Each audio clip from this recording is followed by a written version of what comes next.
Okay, thanks again for showing up, guys. I'm super excited about this presentation. It is called Tenant Screening 101, a step-by-step guide to evaluating rental applicants. And I've really put a lot into this. This is a presentation I've actually given at multiple conferences, and it is received very well. People end up coming to me afterwards and asking to get a copy of it. They want to follow the procedures. And so I have some materials. As I stated earlier, there are handouts there. One of them is also a tenant screening checklist, and that's my personal checklist that I use to try to screen tenants very quickly and effectively. So check those out, download them, have fun with them, and let me know if there's anything that you think needs to be improved upon. I'd love to get some feedback. So as we go, the agenda for the night, and this is going to be about, I would say, 60 minutes or so in terms of content, and then we're going to have about a 30-minute Q&A. And so I'll try to stick to that and be as respectful as I can of your time. But I'm super excited you're here. This is really great. One, we're going to talk about screening basics, the basic things that most people think they know, but they probably don't, and how to handle just obvious red flags. Number two, discrimination laws. We're going to go into what the federal laws are and then state laws to a certain extent. Number three, how I screen tenants in about an hour or less. I have a 9-step process, and that's what this whole thing is about. So 9 steps, and you'll be able to tell if an applicant's going to be a good tenant or not. Number four, what do you do with those people that don't really meet your criteria, and you have to deny them or work with what you've got, because that handles all the time. Or that happens all the time, and we're going to talk about handling less qualified applicants. Number five, I have a bunch of bonus resources for you that are free, and then we'll go into Q&A. So if someone would do me the favor of just putting in a little chat or question saying that you can hear me and everything looks good. You can see my face, you can see the screen. Let me know. All good. Thank you, Nanette. Thank you, Bo. That's great. I'm so excited you guys are here. So briefly, while a few people are joining, we still have a few spots left, and I see some people rolling in. So I'm just going to go through the boring stuff. My story. I'm Lucas Hall. I'm a project management professional originally by trade, but I got into landlording because of a girl. I really liked her, and she bought a house, and so I decided to hire her sister, who was a real estate agent, and I hired her sister to find me a house in her neighborhood that was bigger and better, that I could also be a landlord for. And that was a really odd way of becoming a landlord, but I did it to impress a girl. And as such, that was about 10 years ago. And so I've been a landlord for 10 years. I've bought other properties since then.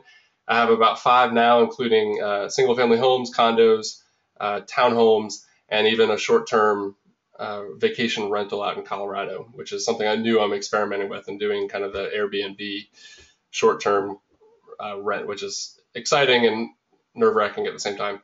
But at any given time, I have about 17 to 20 tenants.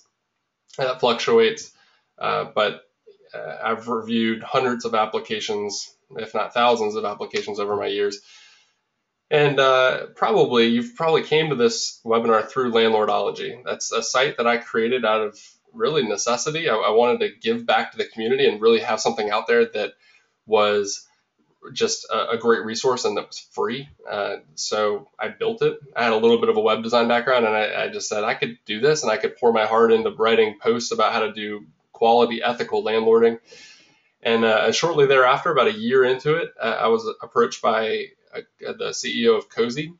Cozy is a tech startup that was started by seed money from Google and has a ton of big investors. And they set out to kind of do the same thing, to revolutionize or raise the quality of landlord in this country, one person at a time. And I was doing it through content and writing articles, and they were doing it through software. And so they came to me and said, "We love what you're doing. We'd love to bring Landlordology under the Cozy umbrella, and we'd love to hire you to continue to run it full time." And I said, "I would absolutely love to do that, and that's why I'm here today." So I am the community manager at Cozy. My other title is Chief Landlordologist, which is kind of a wonky title, but it's fun to say. And most importantly, I think I'm not a lawyer. Actually, I know I'm not a lawyer, but I want you to know that, because we do talk about screening and best practices and what may be legal or not legal, and that's based on my research, not as a lawyer.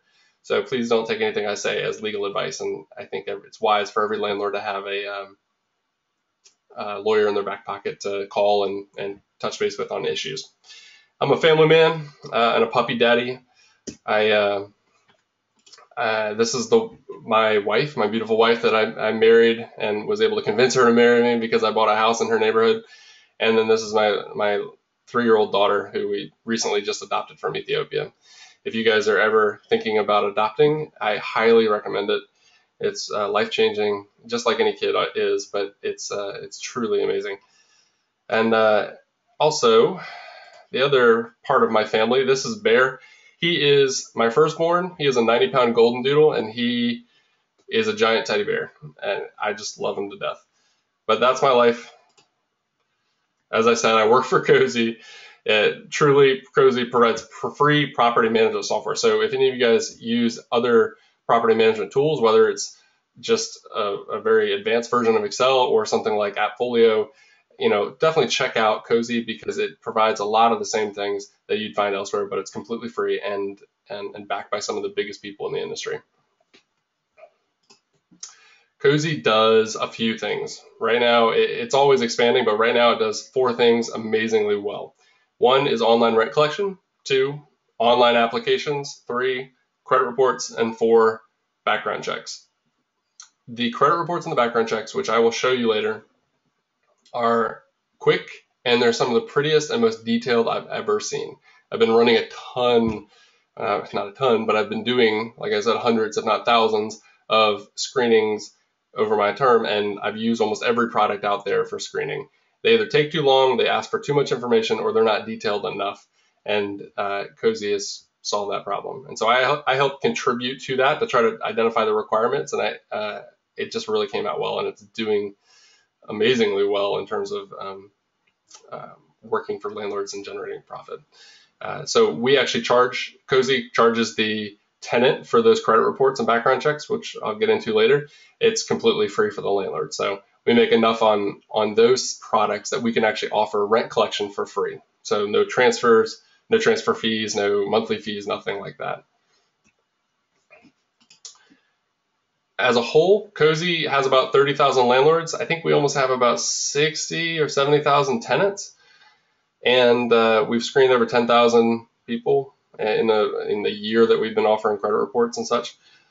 And we processed millions, just obscene amount of money every single month for rent. All right, here is the meat and potatoes, guys. Screening basics. We're going to get into first screening basics, then I'll tell you my 9-step process to screen tenants in about an hour, and we'll get into just the nitty gritty there. So if anybody, oh, here we go. I got some questions already. Hey, thank you. Drew, thumbs up back to you, man. All systems go. You guys are awesome, man. So talkative. Okay, screening basics. What this is, what I'm going to go through in a couple slides, is what I think every landlord should know about screening. There's only a handful, a small bit, how do I say this? There's only a little bit of information that I think you need to know, but you need to know it well.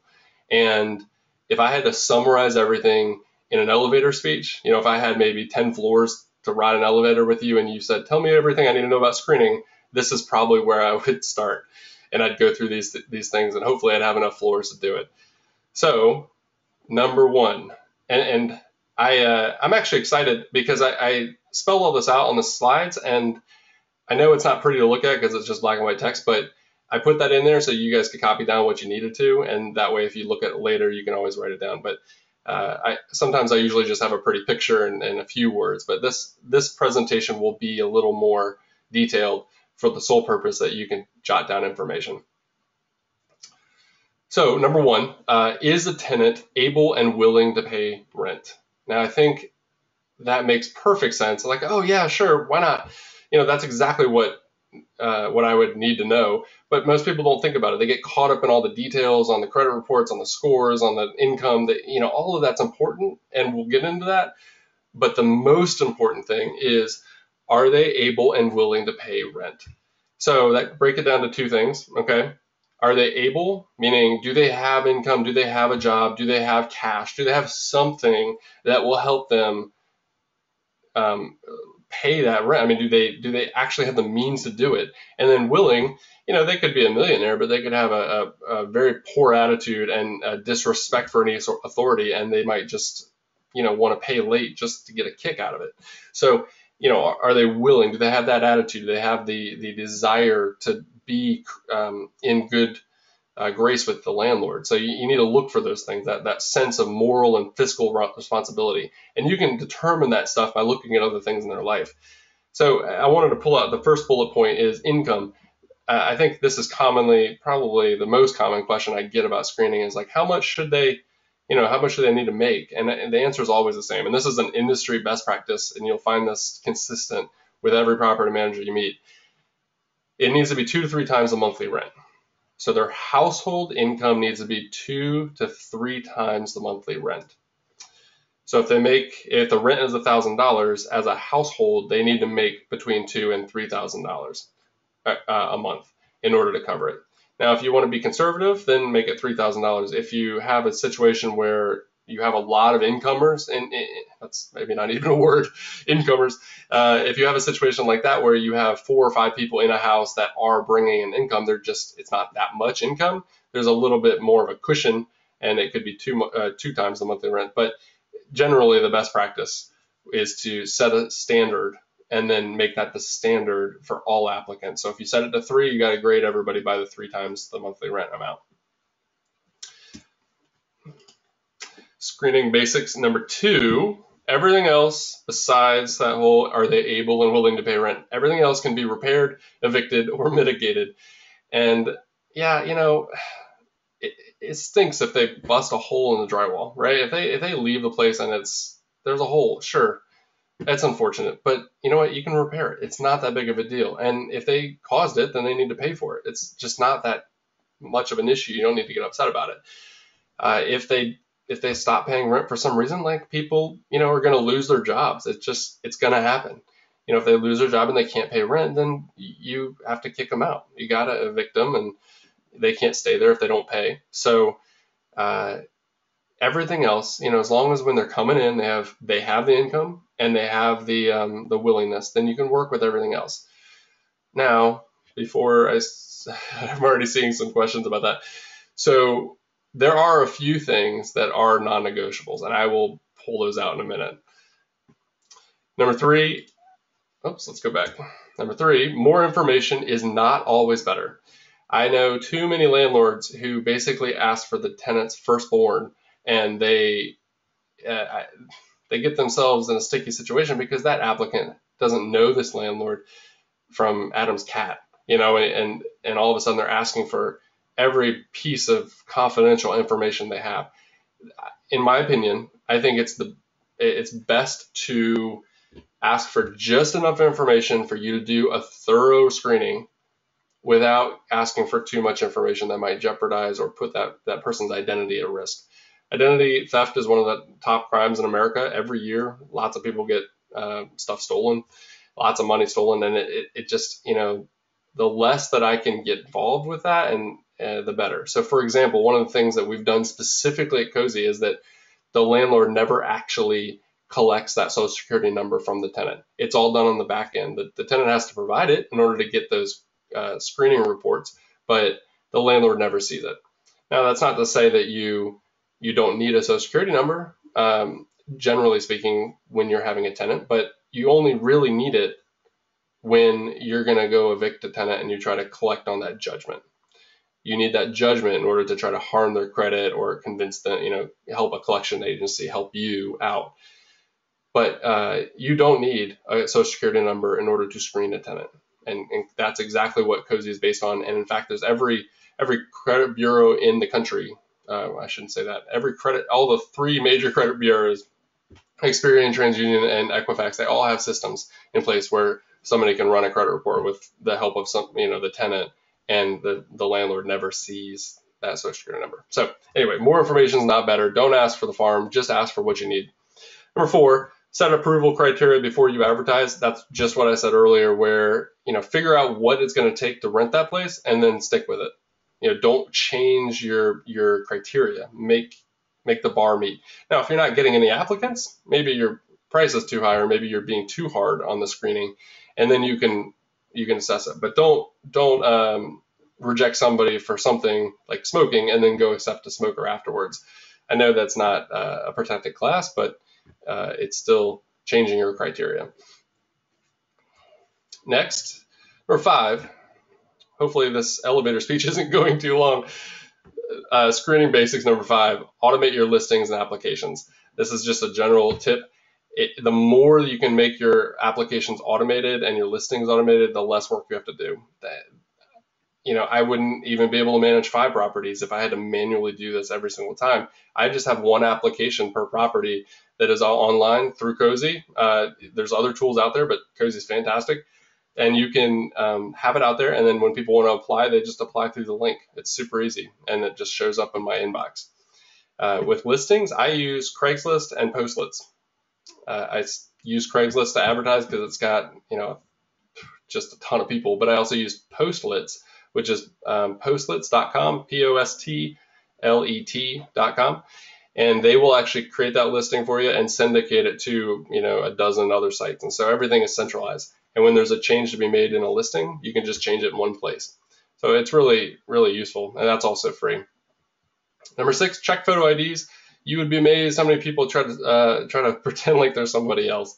So it doesn't matter really when you check the photo ID, because you don't want to be insulting necessarily, so you don't have to do it in the beginning, but absolutely check that photo ID before you sign a lease. So somewhere between meeting them and then signing that lease. And if I'm doing a remote signing, I will, I'll accept a scanned copy or a photo of a photo ID, because they're pretty hard to fake. And, someone could go through great lengths to fake it, but, hopefully I'd catch them in another way. Number 7, the type of debt matters. So when an applicant comes through to you and you get a screening report, and the screening report says they have $300,000 in debt, that's a big deal, right? But if it's mortgage debt, or maybe even medical debt, maybe they broke their back in a car accident or something, they just couldn't pay their medical bills, it's not that important. Mortgage debt is it's still debt, but there's a payment system, and they pay it, and it's in the credit report. You can see their monthly payment. But if it's credit card debt at a 20% interest rate, that's going to severely affect their ability to pay rent for you. So I'll show you Cozy's credit report. It breaks it down for you really easily, so you can see the type of debt. I will, any day of the week, I will take someone with $300,000 in mortgage debt over someone with $30,000 in credit card debt, maybe even $10,000 in credit card debt, because I know that person with a mortgage is going to be able to pay rent. That person with $30,000 in credit card debt probably isn't. So anyway, type of debt matters. Okay, I'm hearing from Jesse that in Massachusetts you need a Social Security number in order to open a security deposit account. Yes, if certain states have different rules. If Massachusetts is a state that forces you to open the security deposit with the tenant's name, open the escrow account that you're going to hold the security deposit in it with the tenant's name, then you will need a Social Security number. But most states actually don't require an escrow account under the tenant's name. It just requires that most states require that you just put it in an escrow account, or a separate account. It doesn't even have to be a designated escrow account. It could just be a separate account. And that a lot of times you just have to disclose where that is to the tenant. So, Jesse, I would love for you to send me that statute or where you're getting that information. We have these state law pages on Landlordology, which just get a ton of information. So they have all the links to all the laws you might need, and I'll show you that in a little bit. But if anybody has anything they want to add to their state law page, just let me know, and we're always constantly updating that and trying to make sure it's the most accurate out there. So number 8, and I believe this is the last of my basic tips. These are my top 5 red flags. Number 1, can I pay in all cash? I don't mess around with cash. I know there are some places where if you didn't accept cash, you wouldn't have any tenants. But that's a tricky situation to be in. But I would say if you can help it, do not accept cash at all. It just doesn't have a paper trail. It's hard to prove in court. It gets you in situations where you don't want to be in. And most of all, I don't necessarily like the quality of tenant that just carries around thousands of dollars in wads of cash in their pocket. So, if they can pay in cash, I usually just tell them no. Just, I'm sorry, just go down to 7-Eleven and get a money order and just, do it that way. At least I'll be able to give you kind of the carbon copy of the receipt, or you'll have some sort of receipt for it. And it's to protect you, the tenant, not necessarily me. And then I have, at least a scanned copy of that check in my bank statement. Illegal drug use, right? Obvious red flag. But how do you know? when someone shows up to your door and they say, "Hey, I really like your place. Can I rent it?" And it's like, well, okay. And what I look for in order to determine if they're doing some sort of drug use is I look at their arms. I know that's sad, but I look at their arms for signs of needle usage. I look at their skin condition. And this is all just very non-concrete, right? It's just adding to the big picture. I look at, this is going to sound weird, but I try to smell them, if that makes any sense, as they walk by. If they smell like pot, there's a solid chance that they were recently doing marijuana that day. And while marijuana is not illegal in a lot of states, they're going to do it in your house, and so your place is going to smell like pot. And I just don't allow smoking in general in any of my places because it makes it harder for me to rent later, and there's the chance that the place will burn down. So, do they smell like cigarettes? Do they just, look for signs? Violent crimes, I get into this a little bit later with the background checks that you can do for free with Cozy. It'll give you any kind of judgments. And if there's any kind of convictions or anything that's a violent crime, that's just a deal breaker. Red flag. Fraudulent ID. If they hand you an ID and it doesn't look real, or it just looks a little fishy, then it probably is. And so that's a thing where, you can say, okay, thanks, and what I've done in the past, actually, I got one that actually, I got an ID that actually had I could tell they cut it out of a laminate machine. And I just said, thanks, I appreciate it. I forgot to mention, I need 2 forms of ID. So can you go get your passport? And sure enough, I never heard from him again. So if you think it's fake, it probably is, and check it out. The last bullet on that, which I think is kind of funny, if the person's just dirty, it's like showing up to an interview, and we've all had bad days. Like today, I didn't shower until half an hour ago, right? And I met with a kids counselor too, and I just felt kind of embarrassed. And there's days where that happens, but if that person just looks like they hadn't showered in 5 days, then something's up, right? That's their standard of living. And what I like to do oftentimes is I'll go back to their car and I will I'll walk them to their car after the showing, and I will just kind of briefly look in their backseat. It's called the trunk junk test. Basically, I just look in their car. If I see hamburger wrappers floating around and other random things that just show that they're not clean, then that's how they're going to treat your place. It's a sure sign that that's exactly how they're going to treat your place. So it's a red flag.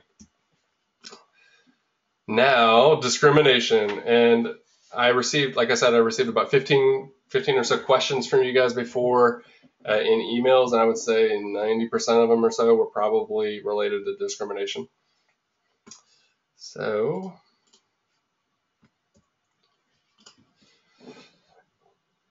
number 1, set the approval criteria and treat everyone equally. We mentioned that earlier, but that is a huge thing with fair housing, right? If you're treating different applicants differently, then you could have a lawsuit on your hands. And maybe some of you have. Luckily I haven't had that because I try to be fair and equal to everyone, right? Everyone deserves a chance. And none of my criteria affect what I call the federal 7 protected classes. And so we'll go through those in a second on the next slide, but memorize them. Know exactly what they are. Know what they mean, because you oftentimes will discriminate against something and you're not sure. And there have been multiple court cases that show that I didn't know any better is just a horrible a horrible excuse that doesn't hold up, because you should know better. So memorize the federal 7 protected classes, and then depending on what state you're in, you might have a ton of extra. I think DC, Washington DC, which is not a state, but still nonetheless, it has, I think, 21 other protected classes. It's the most in the country. California is up there. I think it's either 7 or 10. So definitely learn those. Oregon has a lot too. And when in doubt, consult an attorney. Don't. I love that we get thousands of comments on landlordology, but I often tell people, probably every other time, that I am not a lawyer, because they're asking for legal advice. Like, just go to a legal aid center if you don't have the funds to pay for a lawyer. But oftentimes I find that you can go to landlord-tenant lawyers and ask them, hey, listen, I'm not looking to hire you on retainer, but I do need a letter written, and I want it to be on a legal lawyer's letterhead. So, will you do this for me? And I've got $75. I can give it to you right now. And oftentimes they'll say, yeah, just, it doesn't take a rocket scientist to write a notice or something that might help your tenants pay rent. So at least have somebody you can call. The protected classes, according to the Fair Housing Act of 1968. These shouldn't be a surprise to anyone. Race, color, religion, sex, familial status, including children and pregnancy, national origin, or even a mental or physical disability. All right? There's obvious ones here, right? I mean, race, color, religion, sex. Obvious, but familial status, most people don't know what that is, or at least they're confused by that.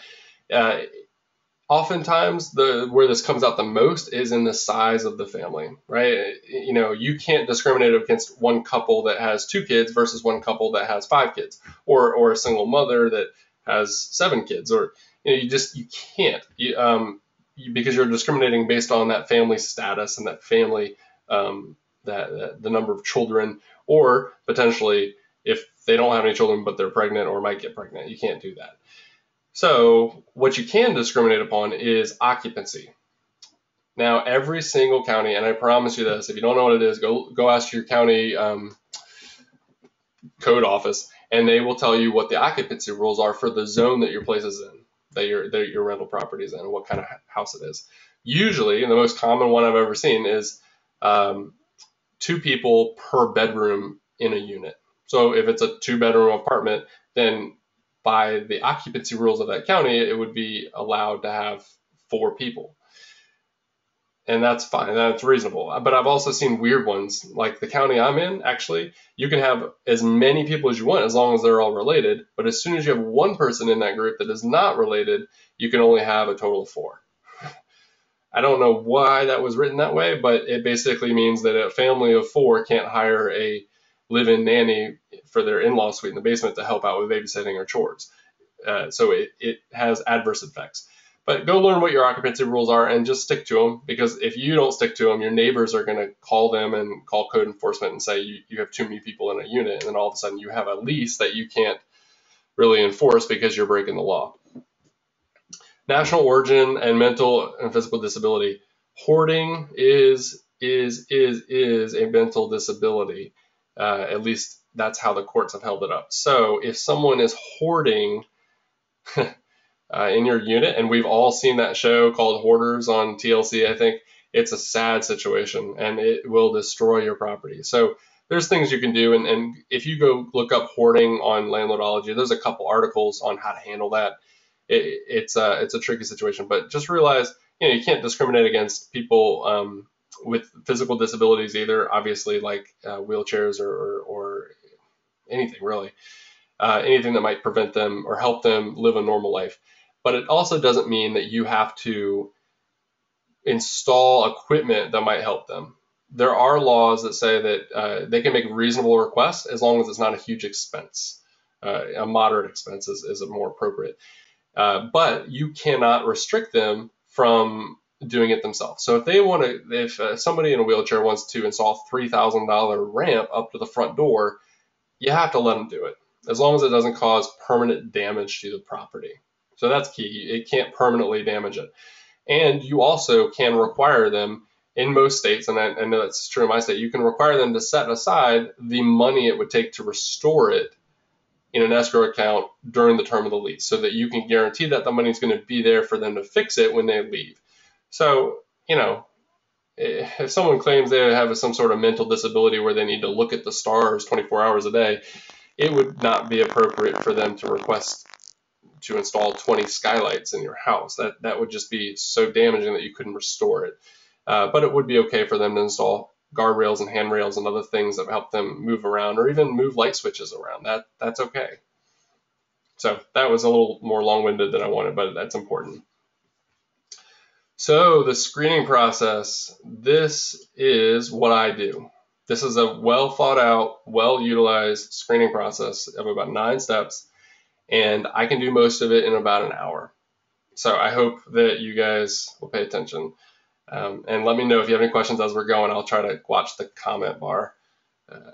They're flying through. Wow. Okay. 9-step process. Everything above the dotted line is what I don't really consider in the hour, because it can take a lot longer. But basically, everything below the dotted line is really where I dig into the screening process. Before that, it's just kind of administrative stuff. But the screening process it takes me about an hour, everything below that dotted line. So as a summary, real quick, these are all going to be slides, and you can write down more details as we go. But number 1, pre-screening inquiries. That's when you talk to them before they even show up for a property tour. Number 2 is the ones that do well get to see the place. Number 3, looking at the application as a whole and verifying their identity. Number 4, looking at proof of income, employment. Number 5, calling former landlords and getting their approval. Number 6, looking at the credit report and the score. Number 7, background checks. Number 8, sex offender database. And number 9, looking at the big picture. Number 1, inquiries. Pre-screen. Oh, we have something from Stacy. Get their slides there. Oh, Stacy, if you can't see the slides, I apologize. Let's see. Can anyone else see the slides? Or is it just Stacy?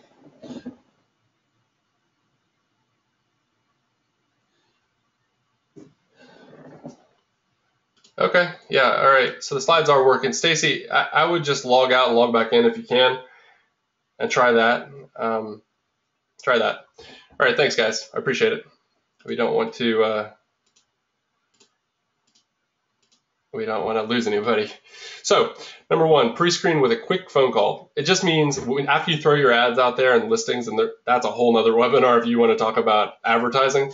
But after you do that, you're going to start to get inquiries, and people are going to email you and call you. And I do suggest putting your phone number out there. Some people want to keep that hidden. If you don't want people knowing your phone number, go get a Google Voice phone number. It's free, and you can mask it and have it forward to your phone. Pretty easy. But number 1, go pre-screen with a quick phone call, and basically I just call them up.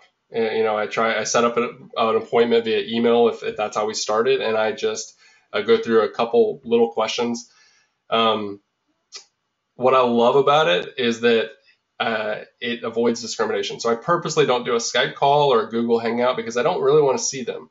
I don't want them to accuse me of discriminating based on color or race or anything, or sex, or obviously I'll be able to tell, hopefully, by their voice what their gender is, but it just eliminates some of the issues.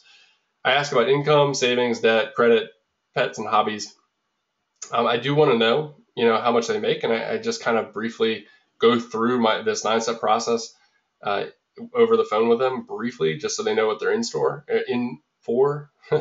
But I ask about their income, how much they generally have in their savings account, what their debt is like. And I don't ask them to go through all the details of it, but I just say, hey, listen, how much do you have on your credit card? And oftentimes, unfortunately, the younger tenants that I see don't even know. They answer, oh, I have no idea. It's like, well, what do you mean you don't know? Don't you follow that? She's like, yeah, no, I don't.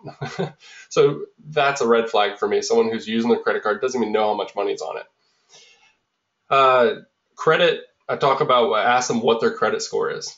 That's a good one because most people do have a general idea what their credit score is, and I just want them to kind of voice it. I want them to tell me, because then I can go back when I actually do the credit report and I say, hey, listen, this didn't match up. Why did you think you had a 780 when you actually have a 500? Ask them about pets. Oftentimes my ad will say no pets or no smoking, and I'll just ask them to reiterate that. And if they say, yeah, I've got a little quirky dog, then that's a deal breaker. It's no pets, and that's the end of that. And I didn't waste more than 10 minutes. And then I also ask about hobbies. I know that sounds weird, right? But I met this guy, or knew this guy, that was a drummer, and he had problems with finding places because landlords said, "No, what do you do?" And he's like, "Oh, I'm a drummer for a rock band." And he and his buddies would practice all the time in their apartment, and he was having issues with his current landlord because he and his friends were a nuisance and a noise disturbance to the neighborhood. So he was looking for a new place to live, and he was having trouble because the landlords, either through him or through a phone call to the other landlord, that knew that he was going to be a nuisance. He was a fantastic guy, but he was a drummer and it just caused issues.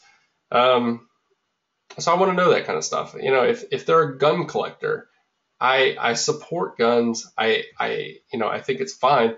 But if you're going to have, an entire arsenal in my unit, I kind of want to know that, especially if you're a heavy gun collector and you've got other things like old grenades and things that just might give you the willies when you walk in. So you just ask about that kind of stuff. Most importantly, I like to have them ramble. I ask them open-ended questions and let them talk, because they will oftentimes give me way more information than I ever would have thought to ask. And I never spend more than about 10 minutes. That's it. So if they meet all of my criteria at that point, then I say, well, let's set up an appointment. How can I meet you there tomorrow at 5? And they usually are really excited about it. So that's it for inquiries. 2, property tours. This is the lion's share of the effort that you'll spend in screening somebody. You have to do a property tour unless they're not there, or unless you have a really good video online and they're comfortable, I'm sorry, not there, meaning they're out of state or somewhere very far away, and they just can't come and see it. So what I like to do to try to minimize the amount of effort that I have to put into this is I'll do something called a landlord's open house. For those of you who don't know, I don't know if I coined that term, really. Honestly, I don't, but I think I might have. And it basically is a time where you set up all these appointments with all of these people for the same day, usually about 30 minutes apart. So what I'll typically do is if I post an ad on Monday or so, I'll start getting inquiries and I'll set up all these appointments for Saturday. And I'll be able to go to my current tenants and say, hey guys, listen, I'm bringing a bunch of people over on Saturday from 1 to 4. You don't have to leave, but it'd be fantastic. And I'd really appreciate it if you guys just would go to the movies or go get some food or something and just kind of vacate. And then I can show them around and I'll be with them the whole time, and it'll be great. And most of my tenants usually love that, because if I can knock it out in a day, in 4 hours or 3 hours, then they don't have to be inconvenienced later when I have to bring other people by. So I've actually in the past been able to schedule up to 8 different groups, and I think it was almost 40 to 45 people that came through for one of my larger houses in 3 hours, half an hour apart, and I had 3 deposit checks by the end of the night. And so I didn't have any applications at that point because everyone had to go home and fill them out online, or they had to do them on their phone. But they gave me a deposit check and said, here, this is my earnest money deposit. If I don't get the place, give it back. And I said, sure. But, this is to show you that I'm serious. And so I would only review applicants that actually were serious and could put their money where their mouth is. It's fantastic. And what I like to do is look at things like, did they arrive on time? Did they present themselves well? Because it really is an interview. It's an interview in a lot of different ways. I ask open-ended questions, just like the phone interview, the phone inquiry that I do. And what I like to do is say, why do you want to live here? Why are you moving? Tell me about your ideal lease agreement. And I don't really care about the actual terms, that they care about. I just want to know, like, when do they want to move in, really, is what I'm looking for. And then how long do they want it to be? So if they don't want to move in for 4 months and I have this vacancy tomorrow, hopefully that would have come out in the phone interview. But if it didn't, or there's other people that show up with them that might have a different schedule, then, that's another great opportunity to ask that kind of stuff. And then I just get them to tell me more about their job. So hopefully I know a little bit about it already, but they usually bring other people, other roommates and stuff like that. So I get them to talk about it too. And I already mentioned the trunk junk test. Another reason why that trunk junk test is so great is because if they say they don't have any dogs, and then you walk them to their car politely and say goodbye, and you look in their back seat and you see a bunch of dog hair, maybe you need to ask them. It's like, hey, do you have a dog? Does it have white fur?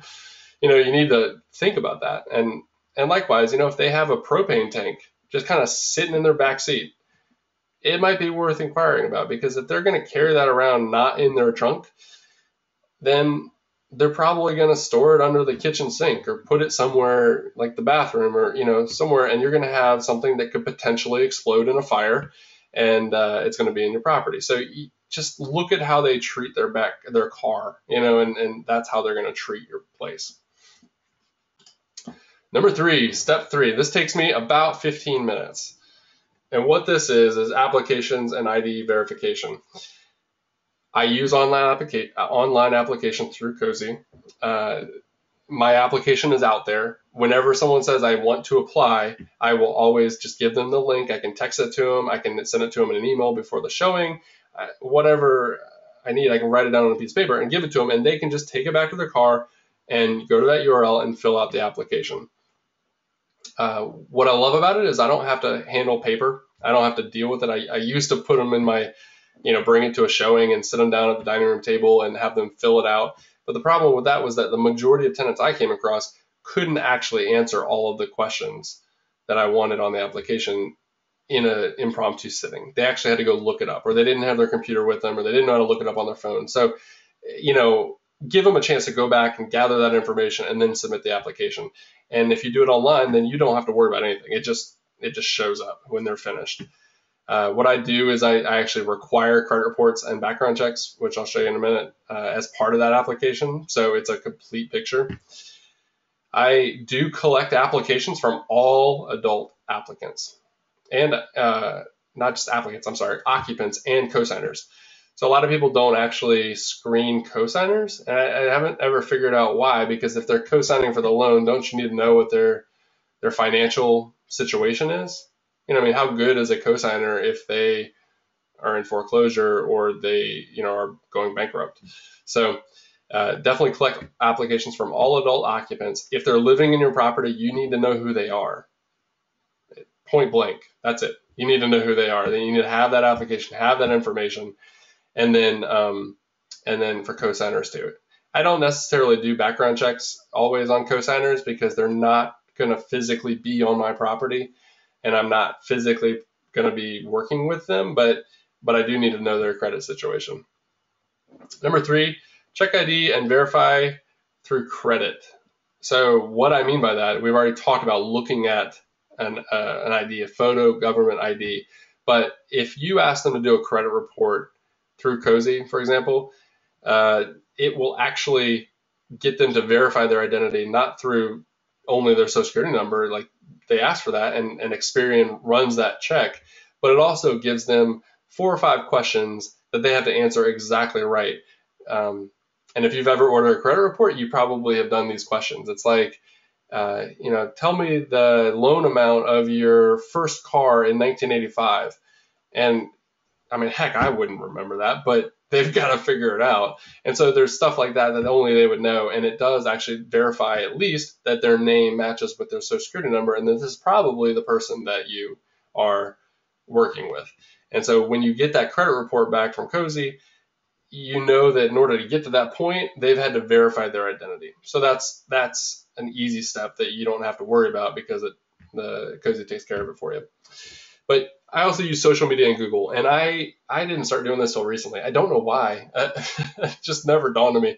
But I did this presentation once, and somebody came up to me later and said, he's like, oh, that's all fantastic, and I learned some things, but my most valuable tool is as soon as they apply, I Google their name and maybe even their address or maybe their place of employment, and I try to find this person, and I'll go look at their Facebook account and Twitter account, and I'll go see what they're doing, because if they say they don't have any dogs, but every single picture on their Facebook account is them with a dog, then it's worth inquiring about. Or if they say they're quiet people that never throw parties, or they keep themselves and they work at a library, the perfect situation, right? And then you go on the Facebook page and you see them at more parties than you can count, with lots of rowdy partying and lots of intoxicated people. It's worth asking about, right? It's worth inquiring and seeing why they might have fudged the truth a little bit. This is a picture of a Sarah Patterson. She is a fictional character. But this is a sample of what a cozy credit report or a cozy application looks like when a landlord gets it. So Sarah Patterson goes in, fills it out online, and then this is what the landlord would see. And it goes a lot longer than what I can show on this one screen, but it gives you a good insight to how it presents. One of the things that I actually love about the application through Cozy is that if Sarah is actually applying with someone else and both of them apply to the property together, it will total up their income and compare it to the rent amount. So I will know with a simple little tag that's in there that shows me the percentage of what their income is to their rent. And I'll know if it's 2 to 3 times the rent. I don't have to do the calculation. And it comes in really handy because I've got 2 properties that have 5 and 6 people, and that would it's just a bunch of extra steps I've got to take to add all that up. But Cozy does it for you. Okay, let's see. Hey Leo, thank you. These slides are really informative. Would it be possible to download these slides as well? Let me know. Yes, Leo, I will make that possible for sure. Yep. And guys, I want you to know anytime through this, if I don't answer your question, I'm sorry. I'm trying to get to them all. But if you do have a question and you think about it later, perhaps, or just email me. My email address is lucas@landlordology.com. So feel free to contact me anytime. I'd love to get to know you guys better. All right, next, step 4. This is employment and income, or income and employment. Number 1, proof of pay stub. Very simple, right? But a lot of times I think maybe 10 or 15 years ago, it was a little harder to get that because pay stubs were mailed and people didn't always keep them, or they kept them in a folder at home and then they were applying and they couldn't scan it because they didn't have scanners. But it's a lot easier now. Almost every tenant I've had in the last 3 or 4 years has been able to access their pay stubs via their online HR portal. So wherever they're working, they either get them via email as a PDF, or they can log into their company's website and get them and download them in a matter of seconds. So getting a pay stub for them is relatively easy. And in fact, usually it's digital, so they just email me a copy of it, and that's it. It's real easy. So the purpose of getting a pay stub, and I don't want you to miss this, the purpose of getting a pay stub is number 1, to verify exactly how much they make, because you would be amazed at how many people will fudge on their income on an application. They don't think it's a big deal to go from 80,000 to 100,000, even if they don't make 100,000. So you need to verify. But also, it's another form of identification, right? If the name matches, then great. If the name doesn't match, then it's worth inquiring about. But also the current address. I've seen a situation where I had a tenant who left off his former or his current landlord because he had a bad relationship with that guy, and he changed the dates on the application because he didn't want me to know.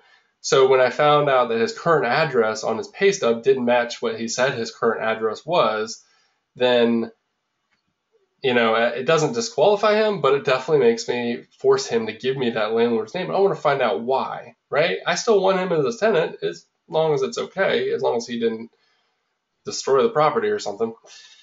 But one thing that I find very difficult to locate is garnishments and child support. That may or may not show up in a conviction, and it doesn't always show up in a credit report. Actually, I don't think it does at all. I've never seen it actually. So what this will do is if there is a garnishment or child support in the form of a garnishment that's coming straight from the employer, it will show up as a withholding from that pay stub. So he may make $100,000 a year, but then after you take away the 20 or 30,000 for child support, he's really only making 70. So I think that you need to really figure out where your threshold is, and if 70 is okay, then that's fine, but you can't say that he's got $100,000 because he really doesn't, because child support comes first. Look at a bank statement. I don't necessarily care how much money they have. I just want to know that that because we're going to do online payments, that's just how I do it, that they need to have a bank statement or need to have a bank account. And two, it just lets me see kind of what their income is like there. So yeah, the proof of pay stub shows that they're making that much, but it is actually going to their accounts. Now, if you had to drop any one thing in this list, I think you could probably drop the bank statement and not ask for it. But if it's convenient and it's okay and you don't feel weird asking for it, because it is a little stalkerish to see what their spending habits are, then you could probably skip it. But again, that's something that's super easy to get. And anybody who's ever applied to a mortgage or for a mortgage knows that, they look at bank statements and it's just not a big deal. At least I don't think it is. Number 5, this takes me about 15 minutes. This, besides the showings that take me about a half an hour per showing, this takes me the longest. It's about 15 minutes, but I think it's one of the most important steps, so don't miss it. I want you to call the past 2 landlords. Not 1, but 2. Why 2? Well, because the current landlord that they have is not going to know how that person left the property after they vacated, right? They're still living there. So I don't know about you, but the majority of issues I have with tenants are not during the lease. We've got this whole rent payment thing down. It's easy. But it's after they leave and they decide, what, I'm moving out or I'm moving on. I don't want to clean. Or, I just decided to leave a bag of frozen shrimp in the kitchen cabinets and I just forgot. And I find it a week later. Yes, not pretty.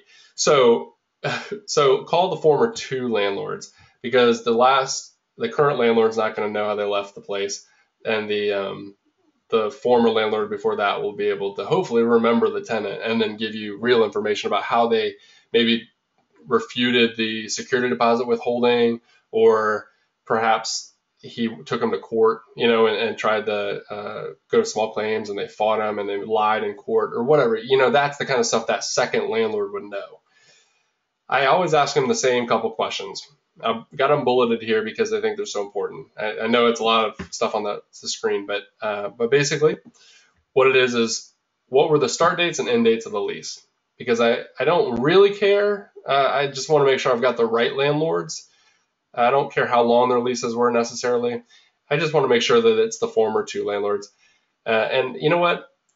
The most common issue with this landlord references is that a tenant will often give you the names and phone numbers of their buddy that is not their landlord, but has been coached to act like the landlord. So if you ask the right questions, that buddy won't be able to answer the questions correctly, and it'll just seem odd. It'll seem weird, but, and that's a red flag in itself. So were there any late or partial payments? Huge, right? I mean, yeah, okay, it's one late payment's not a big deal, but if they were late 6 or 7 times, or if they constantly didn't pay in full, then that's a deal breaker. I'm sorry. This whole thing's about paying rent. Were there any noise violations or disturbances? Hence my buddy, the drummer. And, I want to know how they handled that situation. If the landlord says, yeah, sure, they had an issue. It was just one big loud party and I told them to cut it down and they did, and that was it. Then that's not an issue for me, but I'm glad I know that. I often ask, part of that question is, did did you ever have to call the police, or were the police ever called to the property? And if they were, that's a huge deal for me. Usually it's just a noise complaint and there's an explanation that seems okay. But, I have I had one tenant who had the police were called, and she called the police a couple of times because she had a bad instance of a stalker who would just show up all the time. And, so the answer to the question is yes, the police were called a lot, but the reason's very good. So you need to know that kind of stuff. What condition did they leave the property? That is a no-brainer. Make sure that they give you their assessment, their opinion. And did they ever try to sue you? I am not going to rent to somebody who has sued a former landlord. Doesn't matter what the situation is. It just means they're trigger happy. For right or wrong, maybe there was a good reason. Maybe the landlord was rotten. But I'm not going to mess around with it. Sorry. Would you rent to them again? That's the last bullet. If there's any one thing you write down from this whole page, it's that one. At the end of the conversation, I will ask the landlord, would you rent to them again? And the reason I like that question is because it sums up their entire experience in one answer, one definitive answer. And usually that's good enough for me. I've had a past landlord I talked to, who gave me nothing but complaints as I walked through these questions. And then at the end, he's like, oh yeah, they're not so bad. I mean, they were pleasure to deal with. And I'm like, well, what do you mean? You just told me how bad they were. And he's like, no, but I really would rent. And it was the second landlord from, 2 times ago. So I knew he didn't have a sway in trying to get them out of his property. So, it's good. That's my favorite question. Cindy says, if you get a bad feeling about a screening, yet there's no concrete reason for you to reject an applicant, are you obligated to show them the property? That's a great question. And as long as you're not discriminating against them according to the federal classes or your state classes, you don't have to show them the property, right? I mean, if you think it's not going to work out for whatever reason, hence, maybe they smoke, and it wasn't your criteria, but you just don't like it, you get a bad feeling, or maybe they creep you out. Like, listen to your gut. But I will say this: what I would do is, if I had a bad feeling, I do treat it like a business, and I don't make business decisions based on feelings. I make them on evidence, and I make them on counsel from my wife and from other people. So what I would do is, if I had a weird feeling about this person, I would try to set up an appointment with them, and I would probably take somebody with me just to be a witness if this guy was a little weird. But if there was some sort of safety issue, if you felt like they were creeping you out in terms of for your safety, then that's it. Just tell them, I'm sorry, I don't feel comfortable with this situation. I don't feel like you're a right candidate for that. And just end it like that. And all you've had is a phone conversation. You didn't waste your time, and they're probably not going to take it any further. If they're a good person and you've got them wrong, then they'll try to correct you. So again, not legal advice. All right, step 6. We are almost to step 9, a few steps away. These next ones will go quick. So credit report and score. As I said earlier, a social security number is not required to order a credit report, because there are tons of services out there that will let you do it with the tenant's help. The tenant has to provide that information, but you don't need to collect that separately. So you don't need to ask for it in the application. You don't need to collect it. You don't need to see their social security card. That's just a liability waiting to happen. So as soon as their identity is stolen by someone somewhere in a bar, whatever, the first thing the cops are going to ask them is, who has access to your social security number? And you better believe they will knock on your door and they will ask you, how are you, protecting that information? And if you can say, I never collected it in the first place, then you're off the hook. Easy. Now, I will say that it is critical for you to collect the social security number at the lease signing. So what I do is, when somebody signs a lease, whether digitally or not, there's always a space for the social security number. So that's how I keep that in case I need to collect on a debt later. So as I said, all three credit bureaus have services like that. And they do what's called a soft inquiry. the reason why, well, let me back up. A soft inquiry is much different from a hard inquiry. A hard inquiry is where a tenant, or a landlord, or a car dealership, or a mortgage loan officer, all of these people, they run the report themselves. They have access to the credit bureaus. They type in your social security number and they hit go. And the boss of Cozy, the CEO of Cozy, his name is Gino. One of the reasons why he started Cozy to try to revolutionize and simplify this process is because he was trying to get an apartment in San Francisco, and he ran into a landlord who was using one of these services that does a hard inquiry, and ran his report, I think 3 or 4 times in a matter of like 60 seconds because the man was impatient and was just clicking the button in the online provider and ordered it 4 times. And all of a sudden, Gino's credit report and score just dropped. It just, went down like 100 points. And now he's got, not only does he not have an apartment, but now he has a damaged credit score because this landlord didn't know what he was doing. So you can do a soft inquiry by using Cozy or one of the other tools that allow the tenant to participate, because essentially the tenant is ordering the report and sharing it with a landlord.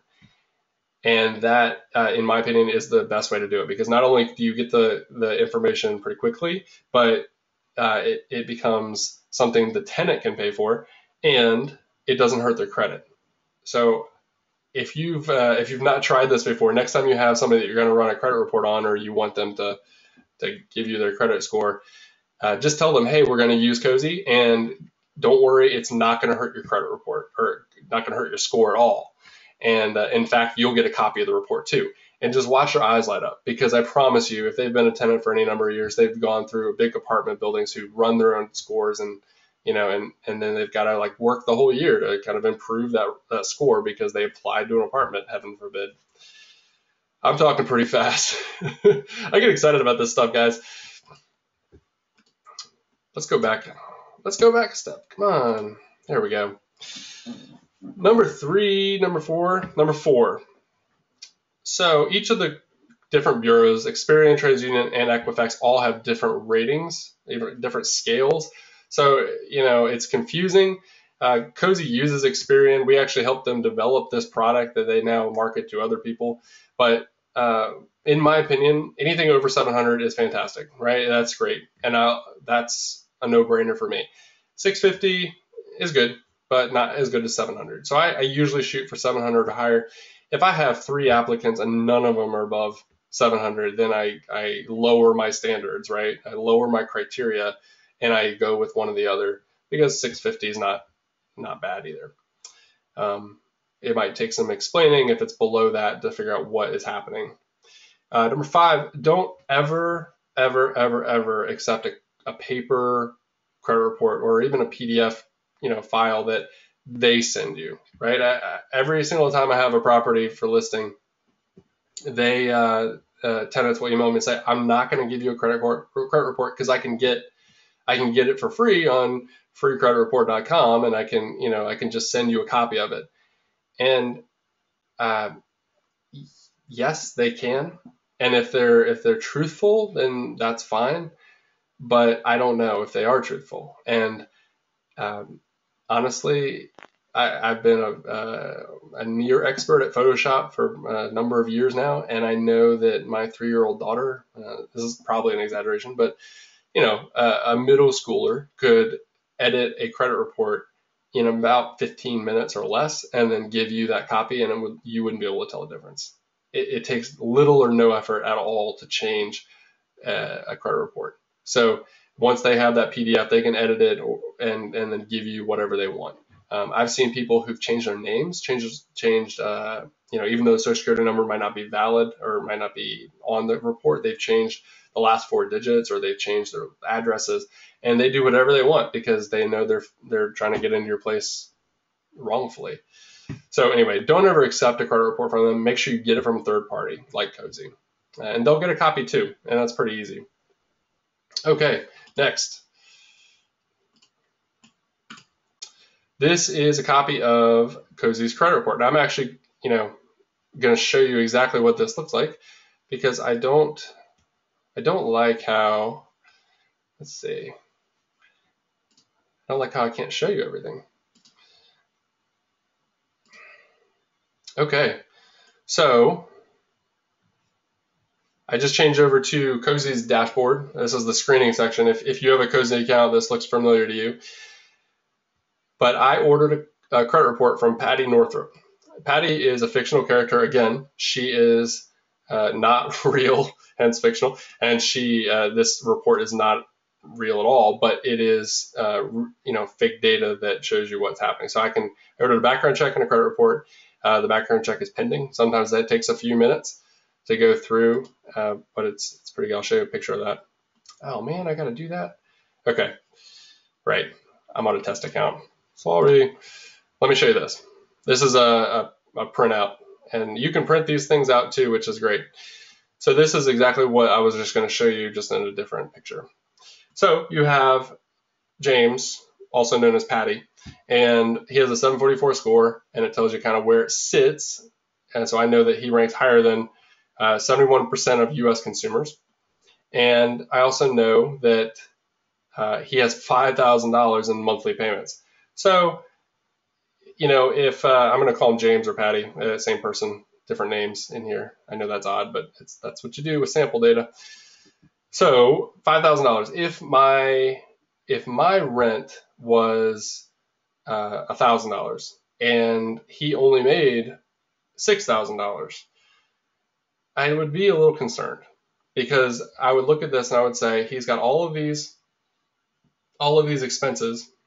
These are just documented on his credit report. They're not actual like food and gasoline and other real expenses. I would see how much he pays his rent for if that's in the credit report, so I could account for that. But it helps me figure out the bigger picture. I'd also see how much debt he actually has and what the diversification of that is. So, for example, he has a credit line secured for $138,000. That could be a mortgage of some sort, auto loan, credit card. He's got $12,000 in credit card debt. That's a little higher than what I want to see, just because the interest starts to get out of control on that.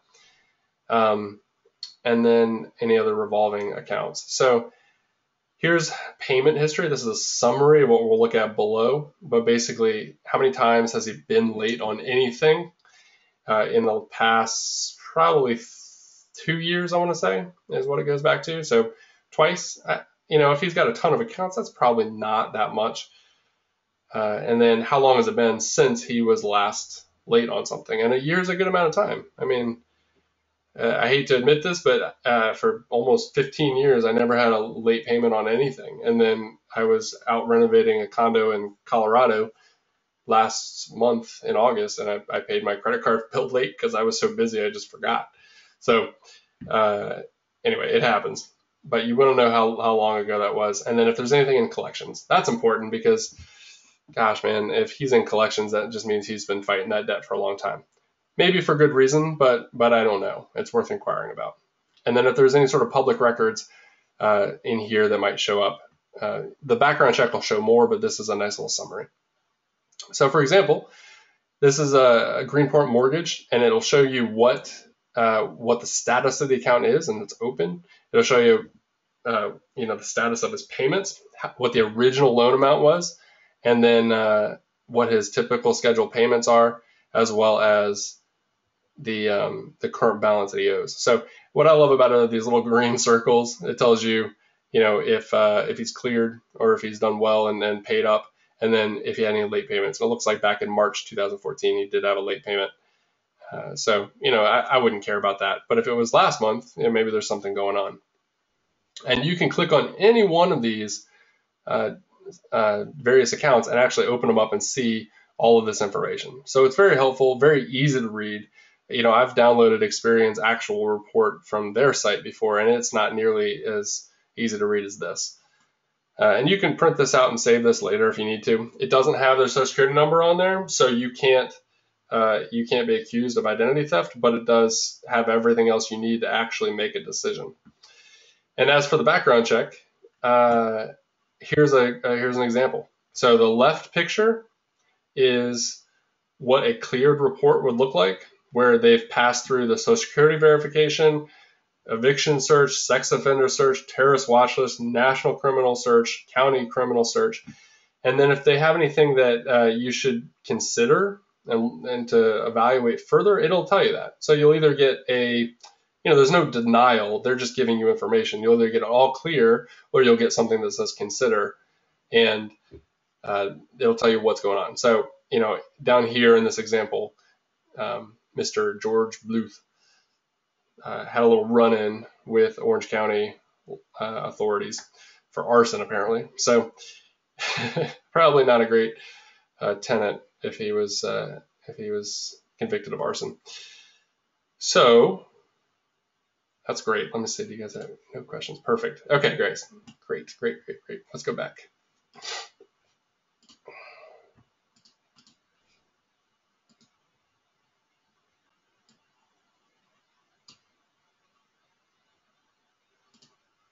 Perfect. Okay, so I mentioned the background check. So when I'm getting that data, these are what I look at. I don't want any convictions for the last 2 years. I want to know, unless it's just a misdemeanor or something that's real small and there's a really good explanation for it. But my line in the sand is 2 years, no convictions of anything that would potentially show up in a background check.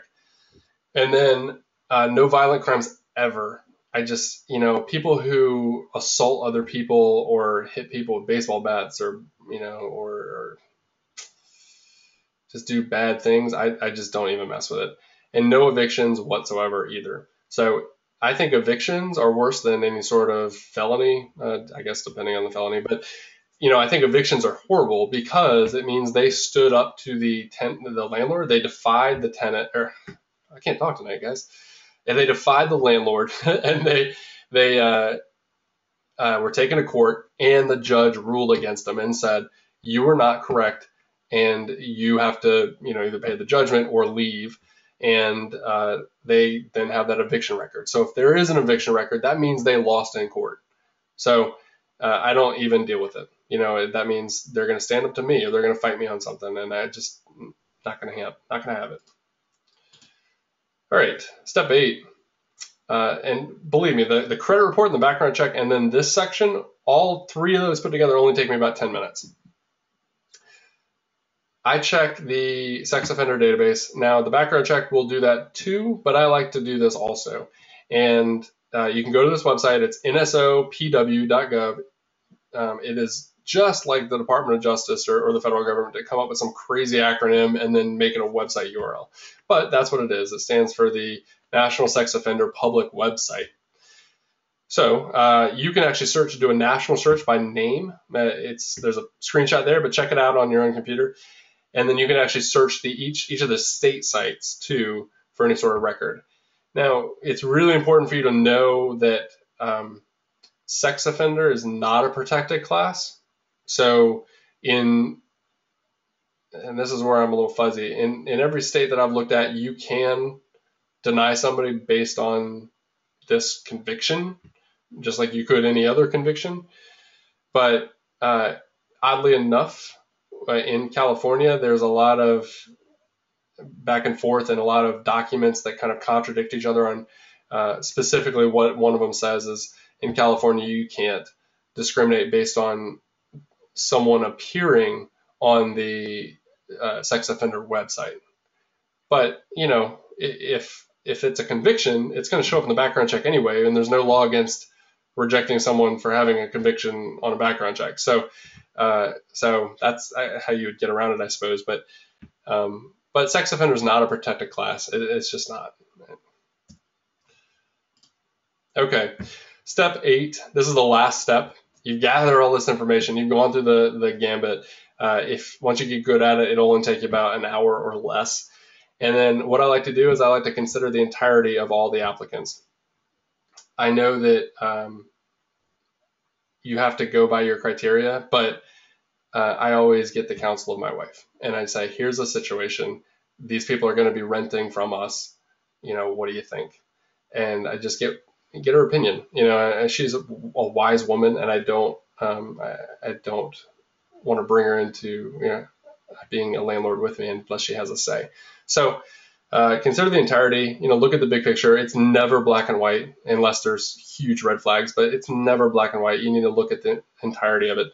And as I said, consider things like lease duration, cars, pets, hypochondriacs.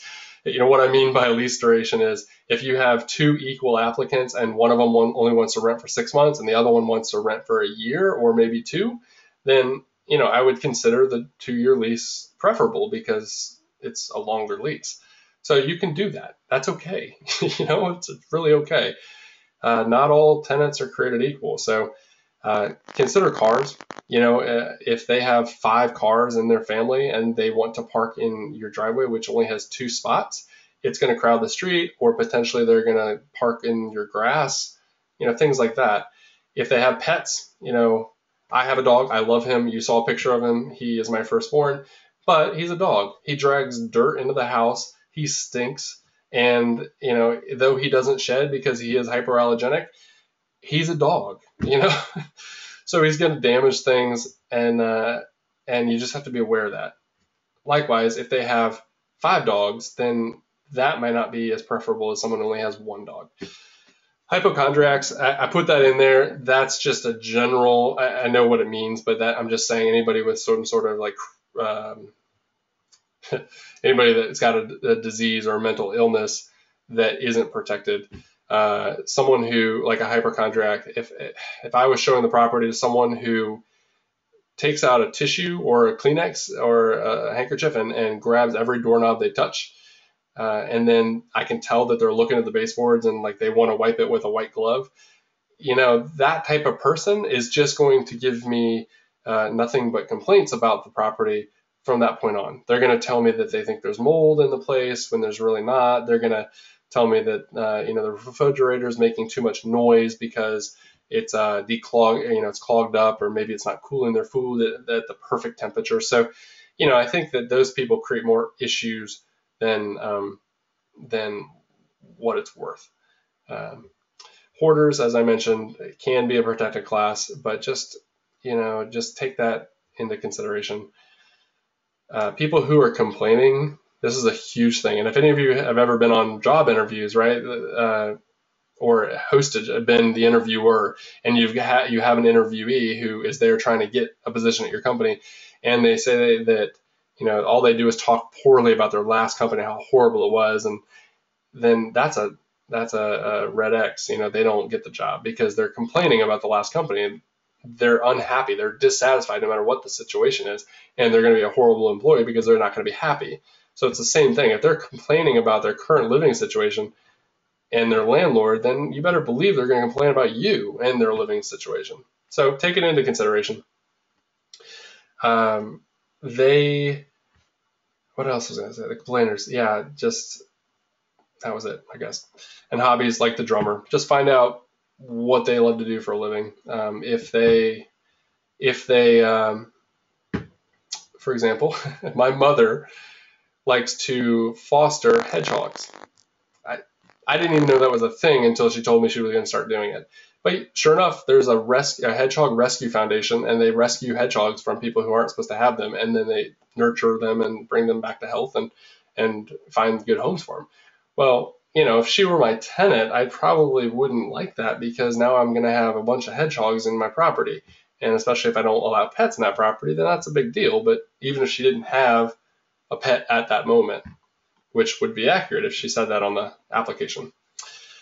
Okay, onward. Number 3, I can't stress this enough. Screening is a business decision. You are allowed to pick somebody based on legitimate business reasons. Okay, so back to the question earlier about a gut feeling. There is some wisdom in a gut feeling, but please base it on a business decision, because if you get called into court, you're going to have to base it on a business decision. You're going to have to show evidence on why you didn't select this person. And it can't be because of one of the discrimination 7 protected classes. So, things like smoking, pets, hobbies, even, if they're going to store a bunch of stuff, and if they're going to store propane tanks in your house, like that's okay. That's not a good thing. And so it's okay that you reject them for that. If they're a drummer, you can reject them because unless they want to sign something to say they're never going to have practice in their house, then it's okay to reject them for that. Because if they sign something, then it becomes a lease violation, and you can take it the next step for that and try to terminate it if you need to. Number 4, I actually got a question about this in an email today, but first qualified applicant is recommended but not required. So the only document I've ever seen that said anything about that you have to accept an applicant in the order, or review an applicant in the order that they applied. The only place I've ever seen that is in a California Fair Housing Handbook.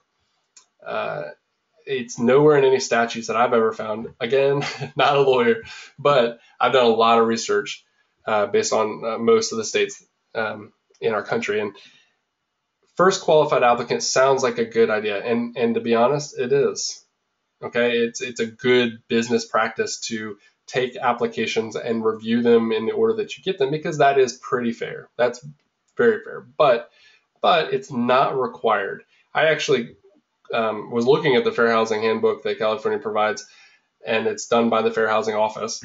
And I said, this is odd. It says you have to do this, but it doesn't actually provide the statute or the citing, whereas everything else in their handbook that they talked about, it did provide that citing. And I just called them up.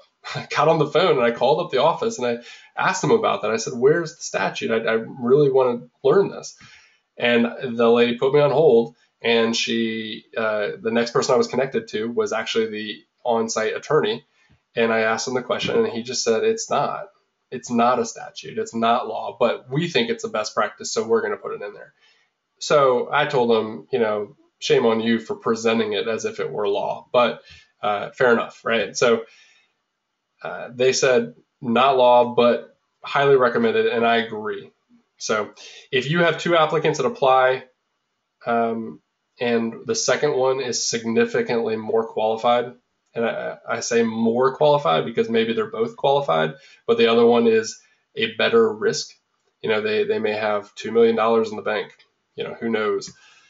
That's a good candidate. That's a good bet. So I would feel comfortable going into court and validating that and saying I chose this app. I rejected the other one, not because they were unqualified, but rather because they were the other options were better. It's kind of like a job interview, right? The best candidate gets picked.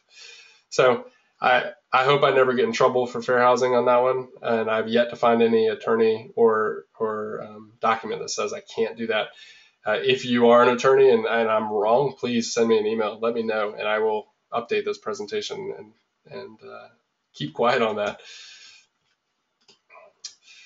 So that is it. That is the last of our steps, right?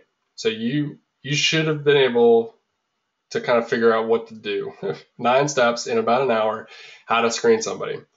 So what do you do if you have a tenant who doesn't actually really qualify, but it's your only tenant, right? It's the only one that's applied. You've been listing and advertising a property for 3 weeks, and this is the only person that's interested. Well, you don't have to worry about picking somebody else over this person because you don't have anybody else. But you just have to decide, are you willing to lower your standards? Maybe that's a good solution, because lowering your standards is, at least gets you rent and then you can pay your mortgage. Better than a vacancy, I suppose, to a certain extent. But what I do to compensate and to reduce that risk, to mitigate that risk back to the tenant, is when I have somebody who doesn't really qualify, but I think that they'd be a good fit for the house, and in other ways, they qualify every other way, I'll usually ask them to either contribute more money up front, like a larger security deposit. Perhaps I'll ask them to pay 2 months rent, because I can do, even if they abandon ship and just leave me there without a tenant, I have 2 months worth of security deposit that I could potentially use that to cover the rent while I find somebody else. So it gives me that buffer. That's probably the easiest way to mitigate the risk. But also, I require rent to be paid online and automatically. I actually do that for all of my tenants. I require that in the lease. There are some states, again, like California, who say that you have to give one other option besides electronic payments. But for those states who don't require more than one form of payment, you can just say in your lease you have to pay it through Cozy. You have to make it automatic, and we'll just have a grand old time when rent comes in every month, nice and easy. 3, some of you I'm sure have asked for cosigners. I do that quite a bit with younger tenants who don't really have credit, or they don't have jobs, and they're starting out with their new first job right out of college. I'll usually ask a cosigner. It's usually a parent to sign the lease and go for that. And as I mentioned earlier, if you do ask for a cosigner, make sure that they fill out an application and that you run a credit report on those people, because they need to qualify. The total income of the house needs to be 2 to 3 times the monthly rent. No exceptions, right? So if that cosigner doesn't get you to that point, then the cosigner is useless. Okay, so I also have required a lump sum payment before. Now, the story I like to tell is I had a tenant once who was trying to rent a studio for me. He was moving from Massachusetts, and he said he applied. And after he applied, I noticed that the rent was $1,600, or give or take a little bit. I don't remember exactly, but about $1,600, and he only made $1,200 a month. And I just called him up. I said, hey, listen, man, you sound great, but you just don't have the income for it. And he quickly responded and said, oh, no, I've got the money. I'm fine. I actually have a trust fund, and I get paid off of that. I didn't think you were asking for all my income. I just thought you were asking for what I get for my job. And sure enough, he had a few $1 million in the bank, and he was a trust fund baby, and he was getting paid regularly, and he had more than enough money to cover for it. So I didn't really want to go through all the process of verifying that trust fund and checking into that. So I just said, hey man, listen, it's a 4-month lease. If you can give me all the rent up front and a security deposit, then problem solved, right? We don't have an income problem if I have all of my money up front. And I said 4 months because the lease was a 4-month lease. It was a very short lease. And so he paid the entire lease sum all at once. And sure enough, he sent me a check for about $8,000, right? I mean, it was just a no-brainer. He's instantly qualified as long as he doesn't have any sort of major convictions or evictions or anything like that. I said, but the income is taken care of. Number 5, check your state laws for those limits. Some states do have a limit on how much pre-rent you can take, or pre-collected rent, or what your security deposits can be. So most of the time, you can only collect more, upwards of 2 months worth of rent for a security deposit, and then prepaid rent is often limited to maybe 1 or even 3 months. So it really depends on what state you live in. Mine doesn't restrict or doesn't have a limit, but many states do. All right, that actually concludes the majority of it. I want to just go through these extra resources that we talked about. So I have a bunch of stuff for you. A bunch of places where you can look. And for those of you who are familiar with landlordology, you probably have seen some of these. But things that go along with this presentation is landlordology. This is the site that I started. This is the site that I've been talking about.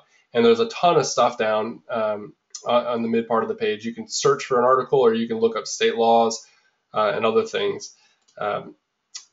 The state law pages, they're linked there. These are currently, the items in green are currently what we've researched. And if you click on the actual state on that page, it'll take you to your state law pages, and you can go through and click on the statutes and learn about what it is that you're required to do as a landlord, because not knowing and saying I didn't know any better is never an excuse that's going to hold up in court. We have a ton of free guides for you. So there's a guide out there that kind of itemizes everything that we've talked about and gives way more detail. That yellow guide on screen is called the Landlord's Guide to Tenant Screening. That is the bigger version of this. So you can go download that for free, go to the URL. There's a ton of other guides. In fact, the rent collection guide is actually available on Amazon. You can order it.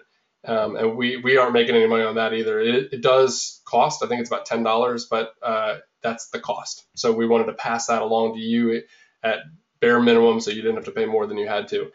But that's completely free also. On Amazon, you can get the printed copy, which is pretty slick, nice and glossy. the directory, which is really just my list of favorite resources out there, online and offline resources. So if you're a landlord, you really should check it out because it's kind of like a toolbox that you can go to and check out. And we don't make any money off on any of these. You know, almost every one of those companies that come to us asking us to participate in their affiliate program, and we just say nope, we don't want to be biased. We just want to present what we think are the best tools and services out there for our readers. If you're new to being a landlord, you can check out the landlord lifecycle. I actually want to show that to you real quick. Let's do that. Yeah, you guys, I think you can see this. Let's see.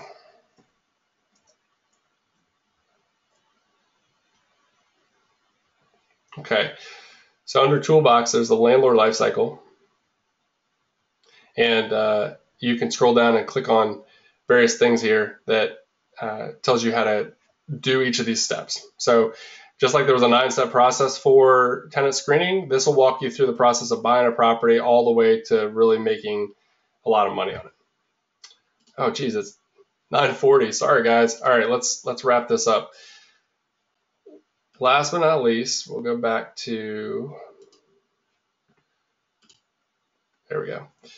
Last but not least, we have a podcast. There's a ton of great Q&A on there. If you ever have a question and you want to be on the air, just leave a recorded message with me on that website, and you'll be able to, if it's pertinent and applicable to everybody else, I'll answer it on the show. So it's been real fun to do for a while. And again, Cozy, check it out. Really, really check it out. It's free to sign up. It's free to use. Landlords never have to pay a dime. So check it out. You got nothing to lose by trying it. What I suggest is always, if you're starting new to it and you're switching over from some system or you don't have a system, just try one lease, right? Go get your next tenant and start them on this from scratch, from the application all the way to rent collection, and you'll be able to just have that fresh experience. Cozy.co is the website. Now we are in one of my favorite parts, Q&A. So guys, thank you for being so patient. I didn't realize the time had gotten away from me, so I appreciate it. If you guys have a question, I will stay on as long as you want. So feel free to ask. I've got a couple of questions that I can answer that you guys have sent me already. But if you have questions, let's go.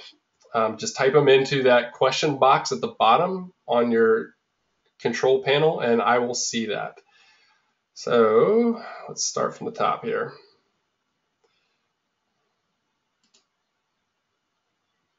You guys are awesome. So many people. Wow, geez, so many good compliments. Thank you. I'm so glad you liked it. Okay. Katie asked, how do you politely refuse a sex offender? And that's a fantastic question because it's not easy, right? Because you're diving into their past. And I think what I've done in the past, or I should say, I can't lie. I've never actually had to reject a sex offender because I've never actually received one. Surprise, surprise. But what I have prepared to do is that I just say, listen, your background check didn't come back straight. And I give them everything I have. If they actually get a copy of the background check in Cozy, so you don't have to provide that to them because they get it anyway. But I just give them anything I have and I say, this is why I rejected you. I'm sorry. And that's it. And just, be short and sweet and polite and just say you don't meet the criteria. Sorry.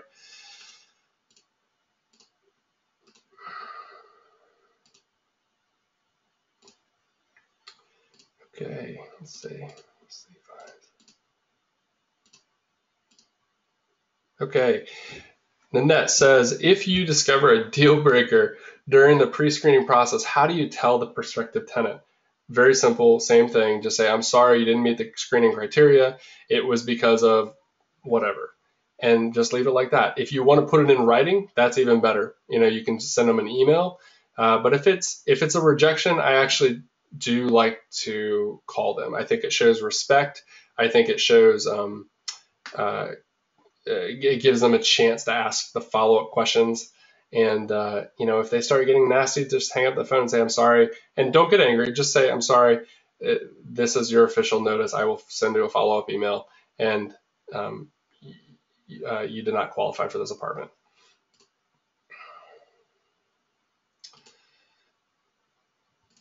Okay, we got that one already. Great, Cindy, thank you. Okay, Stacy, good question. Are you allowed to hold on to the security deposit if someone gives it to you with the intention of rent, but but never actually signs a lease and then backs out of the plan, backs out of the lease completely? Okay, great question. So someone gives you a security deposit or an earnest money deposit and says, "I want the place," and then they apply, or maybe they didn't apply, and they just they say, "Sorry, I'm not interested in signing a lease anymore." So a landlord is allowed to hold money, a security deposit in particular, for actual damages. A lot of landlords I know will keep the entire deposit in this situation. I don't recommend it because it seems just a little sketchy. It feels like you might be double dipping a little bit. But what I would recommend is that you try to find another tenant as fast as possible. Just work really hard. You already got everything built. The ad's already out there. You got your online applications. Just try to find somebody quickly. And then when you do, if you have damages after that fact, then you withhold that from the earnest money deposit that they gave you. And maybe legally in some states, you could probably hold that earnest money deposit without a problem. I know in real estate sales, you can do that. I just don't feel right about it. If I don't actually suffer damages from it, I'm not going to make a profit on somebody. I don't want to make a profit on somebody that way. I want it to be another way. So yes, I would count up my actual damages. So for example, let's use a real situation. Somebody says they're going to move in on the 1st, says they're going to sign a lease, give you some money, and then on the 30th, they say, "I'm sorry, I can't meet for the lease signing, and I'm not moving in." But you find somebody on the 15th later, and they move in, or at least they give you money to start paying that prorated rent and to get move in, and they sign a lease. Then you have 15 days of damages. I would hold 15 days worth of that deposit and keep it. That's what I would do. And I would send them an itemized receipt of that. If they have a problem with it, I can, I've got all the paperwork. Okay, Jim, does Cozy charge for the credit background check service? Yes, it is $19.95 per report. So the credit report and the background check is $19.95. Or if you order them together or want both of them, then it's $34.95. So there's a little bit of a savings, about $5. The beauty is the tenant pays for it. So the tenant, when they're authorizing it as part of the system, which you don't have to worry about, Cozy does it for you, they enter their credit card information and they buy it. As a result, that those reports belong to them, but are shared with the landlord, and you can keep them and use them as part of the screening process. So that's what makes it a soft report, and that's what makes it so easy. And actually, in my life, I don't collect application fees anymore. It's completely eliminated the way I do my business with application fees. So gone are the days of asking them to give me $40 and then I have to cash that check and then pay for the reports and then fax in all this information to some random third-party company. They just pay it all through Cozy. So I don't even have to worry about money anymore. It's just all handled. Kelly, thank you for the compliment. I'm glad you got a lot out of it. Thank you. I appreciate that. Okay, Catherine, if a tenant does want to have a dog and appears to be a good tenant, do you have or do I have recommended provisions to accepting a tenant with pets or pet deposit, or do you accept additional rent? And there's a bunch of questions in there. So I actually have a really great article on Landlordology. If you just search for pets, you'll find one, and you'll know it's it because it has a picture of my dog on there, Bear. But yes, there is a special provision, a special clause in the lease that I have, and I think I even include that in that article that you can copy and paste and put in your lease. Again, not legal advice, but that clause basically says that an owner is responsible for any and all damage or issues that pet causes, and I do require additional pet rent. So some people like to collect pet deposits. And I think that's a little weird because you're collecting a deposit anyway, and damage is damage, right? A broken, ripped up couch or broken floor boards or whatever, that's all damage. So I'm just going to hold it from the deposit. I don't need a pet deposit. I need if I think I need more security, then I'll just ask them for more of the deposit as a whole. I don't get into segregating it out to pet deposits, but I do usually ask for some sort of monthly pet fee, and that's pretty common. It is a way to generate additional revenue. I usually do about $50 per dog, but I don't, if it comes up, I actually don't like dogs in my properties, because dogs or cats, because it just makes it tougher to rent to people with allergies in the future. I have to clean out the vents and do other things. Whenever there is a pet, though, I absolutely mandate in the lease that they are required to have the carpets professionally cleaned, and I have to see a receipt of that before they leave. And if they don't, I use the deposit to do that as well. So go check out that article on Landlordology. Just Google or search for rent in the search box, and it should come up. I'm sorry, not rent, pets. Okay, Tina, thank you. Okay, how do you decline a first qualified applicant by not offending him? Well, I never actually declined the first qualified applicant without knowing that the second one is going to sign the lease. So the first applicant doesn't usually know that they're the first applicant. And I'll tell them if they ask. I'm not hiding anything, but off the cuff, they don't know. They don't know if they're the first or the fifth. And whenever I have these types of situations, that's usually because there's a landlord's open house, and I get a lot of applications in one night. So I've got, while I was sleeping, I've got 5 applications that came in.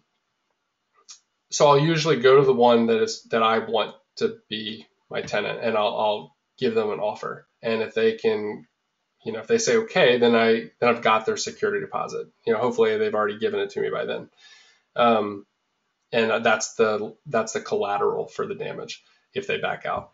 And if they say okay, then I go and I just call the other ones and reject them and be as nice as I can and just say, listen, you're a fine candidate, but I selected somebody else, and that's all I say. If they push it harder, then I will give as much information as I can without revealing sensitive data about the other applicant. I'll just say, listen, they were more qualified than you, and I'm able to select based on that. Thank you, Jesse. I appreciate the comment. Okay, Kata. I did screening via Cozy, and the lease will be signed this weekend. How should I ask for the social security number? Yeah, great question. Good job. I'm glad you're signing a lease. That's awesome. So the way you would ask for a social security number is that you would just put a line item in the lease near their signature. And if it's not in your template and you've already printed it out or something, just draw a line and literally ask for a social security number and just make that a requirement of the signature. So if they don't want to give it to you, then just say it's not going to work. Just draw a line in the sand and say, I need that. I'm sorry. This is collateral for me, in case you decide not to pay rent. And if they're ethical stand-up people, then they're not going to have a problem with it. And what I actually like about asking for it then is that they realize this is a contractual document. I'm entering into an agreement where I'm going to pay rent when it says I'm going to pay rent, how it says I'm going to pay rent. And by giving their social security number, which in their heads they've already kind of committed to doing because they gave it once when they were getting their credit report, you just didn't see it. So they shouldn't have a problem. And it will just reinforce that you are a landlord that takes it seriously. And then if they don't take it seriously, then you will take them to court, get a judgment, and take them to collections. Pretty simple. So I like the emphasis it puts on paying rent. Okay, Priscilla. I inherited a commercial property with a renter in it. The lease states that he has to have $300,000 of insurance on the property. I have never received a certificate proving that. Do I have to give her a chance to get the insurance, or can I tell her that she has violated the lease and she has to leave? Do I have to give a certain amount of time to evict a tenant, or can I just say a week? So if that person is not following the lease and that person has a fixed term lease, then you can terminate it for a lease violation. If the lease says that they have to have insurance and $300,000 of liability or whatever the requirement is, and they're not doing it, or they're not proving that they're doing it, then yes, you can send them a notice of the violation and say, usually it's called a notice to remedy or quit. is the official term. It's usually a 3 or 10 or 30-day notice to remedy the situation or leave. Now, each state has their own rules on how much time is required. I've seen it all the way up to 60 days to fix a lease violation, and as little as 3 or even immediate termination. So go to landlordology.com, check on the state laws, see what they say. It'll tell you there what it is. But keep in mind, all of those state laws are for residential leases. You have a commercial lease, so it might be very different. I would suggest, because it is a commercial lease, and commercial leases are in a lot of ways kind of the Wild West. They can be whatever you want it to be. There's a lot less governing authorities around it. So you might want to talk to a lawyer before you do anything. But maybe the Landlordology page will get you started in the right direction. All right. Danny, hey, I didn't know you were on. Good to see you, man. Okay. Tina, when one of the joint and several tenants remains in a property, the ones moved out, oh, I see what you're saying. When one stays in and the other one's moved out, are they still responsible for unpaid rent or damage? Yes. So joint and several liability is a legal term that is in most leases, and if it's not, definitely search for that on Landlordology and add that lease clause to your lease and get a lawyer to look at it. But you want to have joint and several liability. What that is where a tenant is liable for the entire rent amount, no matter what, no matter how many other tenants are there with them, and everybody is responsible for everybody else. It basically is the Three Musketeers in legal form, right? All for one, one for all. So if there are 3 tenants and 2 of them abandon ship and leave the other one in the property, that tenant cannot come to you and say, hey, listen, the roommate's left. I'm only going to pay you 1/3 of what I'm supposed to. That doesn't fly, because they're still responsible for the entire rent amount. Now, it also means if they all leave and you need to go after somebody in court, you could go after any one of them and sue that one person for the entire amount that might be owed. It doesn't matter if you never get a hold of the other guys. That person's still jointly and severally liable for the entire amount. So yes, it's an important clause. Make sure you have it in your lease, and all of them are responsible for everything. Doesn't matter if they've moved out or left one or left all or what. They're on the hook. Okay. Kelly, let's see. You said, we were told by a tenant's prior landlord that if you collect a pet deposit, you can only charge for damages up to the amount of the pet deposit. I don't think that's true. I have never seen a statute in any of the states that says you're only allowed to collect up to the amount of money that the deposit you collect for. So, and maybe, perhaps in your state, there might be, anyway, I'm not an expert, a legal expert, but there's always a chance that exists. If it did hypothetically exist, I would think it would only apply to a pet deposit. And that's another reason why I would not collect a pet deposit. I would just say, listen, you have a pet, I'm going to require that you give me 2 months worth of security deposit instead of just 1 month. And it would all just be under the lump sum umbrella of security deposit. So, and I've never seen any statute in any state that says you can only collect up to the full deposit amount. So if a tenant gives you $2,000 as a security deposit and they do $10,000 in damage, which is not hard, by the way, to do $10,000 in damage, you can keep their $2,000 and then sue them for the other $8,000. And there's a solid chance, if it's a legitimate, reason, that you're going to get awarded that judgment. So that's a great question, though. Thank you. Okay, wow, ton of questions. I'm going to keep going, guys, so stay with me if you want. Jim S. says, are most tenants on board with Cozy online rent collection? ? By the way, I've been a landlord for 20 plus years and I still learned something new tonight. Jim, you're awesome. You're my favorite person right now. Thank you so much. So are most tenants on board with Cozy online rent collection? All of my tenants are. So I said have anywhere from 17 to 20 at any given time. And I mandate that in my lease, and my state does not require me to accept cash or another form. So that is a lease requirement. And if anytime they go rogue and don't pay through Cozy, then it's a lease violation. And so I could terminate the lease based on that if they don't, fix the problem. And with Cozy, I actually don't know. We have, like I said, 60 or 70,000 tenants in the system and 30,000 landlords. And I don't know what the actual status is, but there is a way.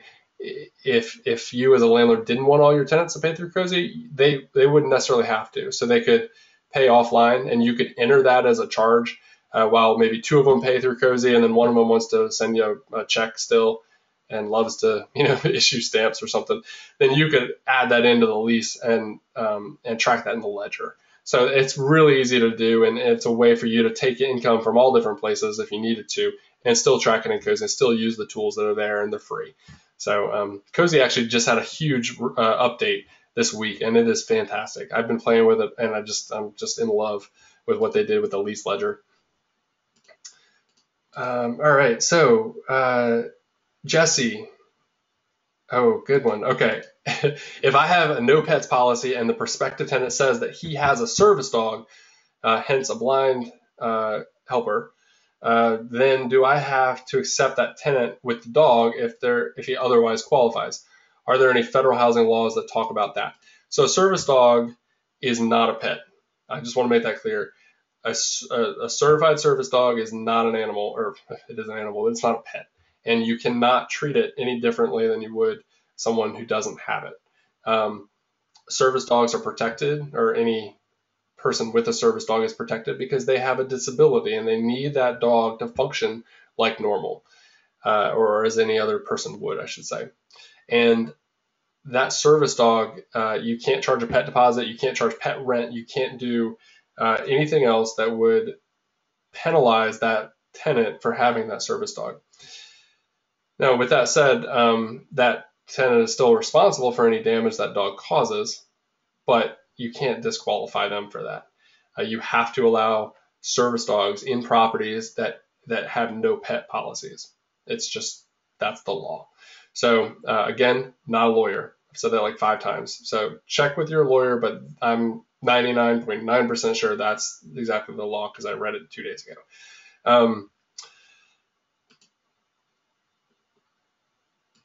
I will briefly step off that and say that there are things called companion animals, which is really iffy because in some states have rules about companion animals, and people will take advantage of it, and they say that their hamster is a companion animal for their bad back. And it's like, that's crazy, right?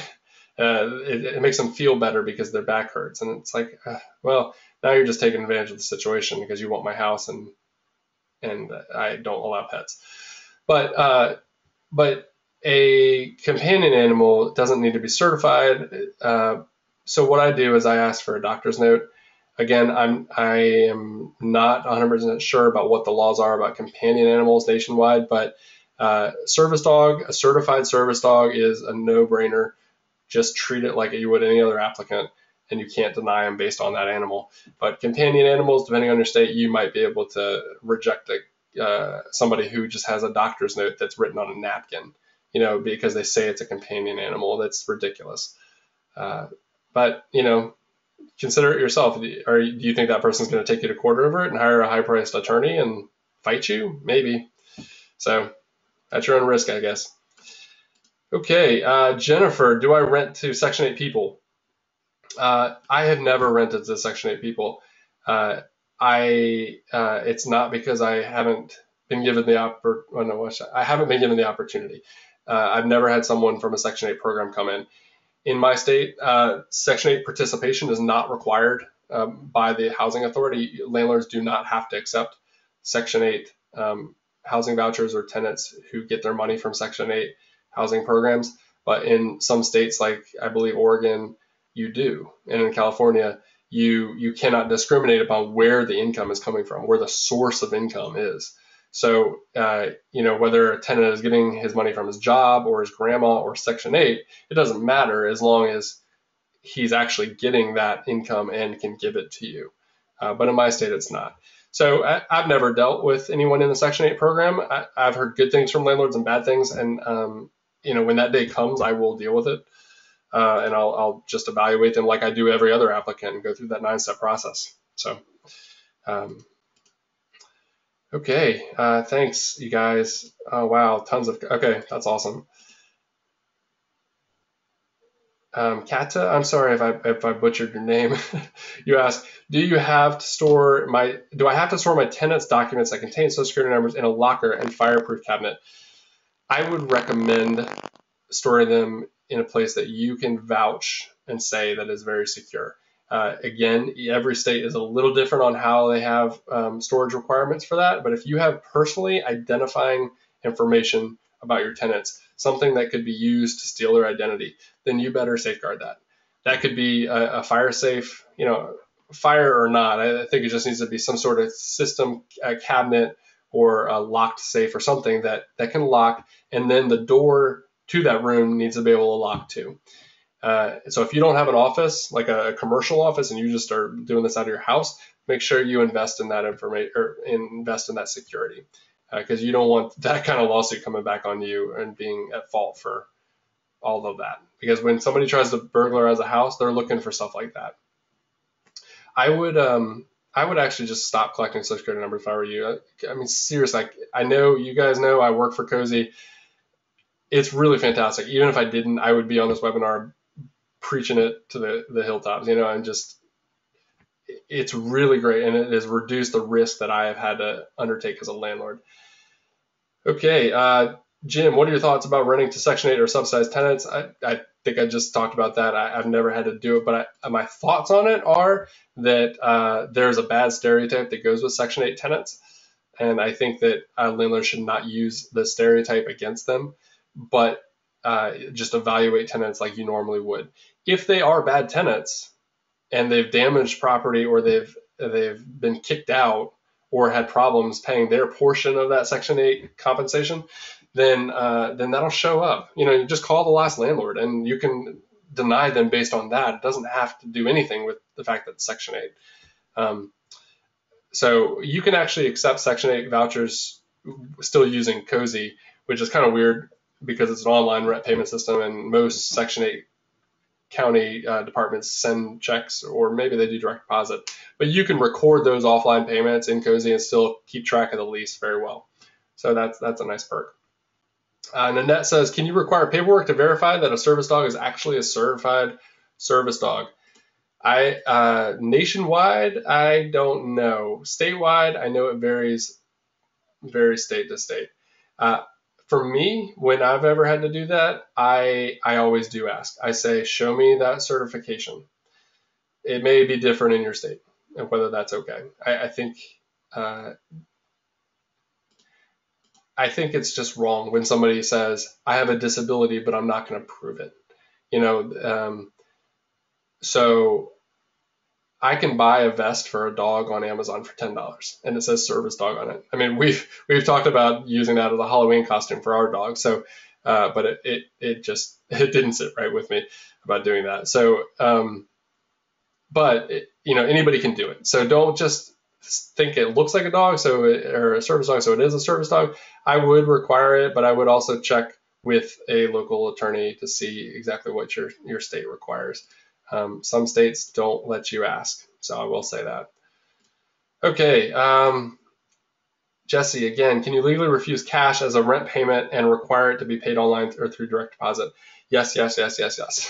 You can. It becomes a lease clause. It becomes something that is required in the lease, and you have to put it in the lease. If you don't put it in the lease, then you don't have any recourse. You can't really enforce it. But again, there are certain states like California that says you have to allow another form of payment other than online or electronic. And that's just the statute. That's in the California statute. So you can offer those two solutions in your lease and then hope that they choose online electronic payments.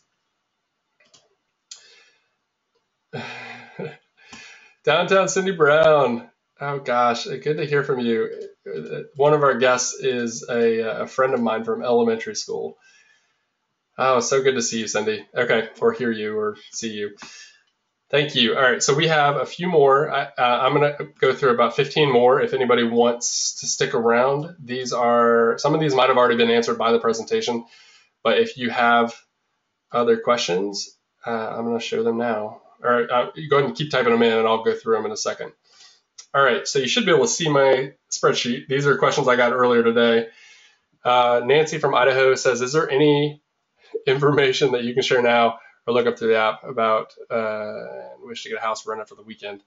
The app sounded okay, but came off as being taken through empathy or military medical discharge.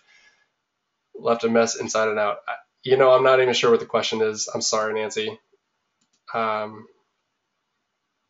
I'm not sure. Jay from Washington, are landlords legally required to lease to the first qualified applicant? I covered that in the presentation.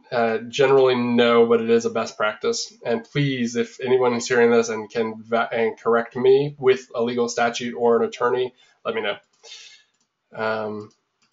Cozy and Landlordology have helped me tremendously through my first property. That's great, Drew. Thank you.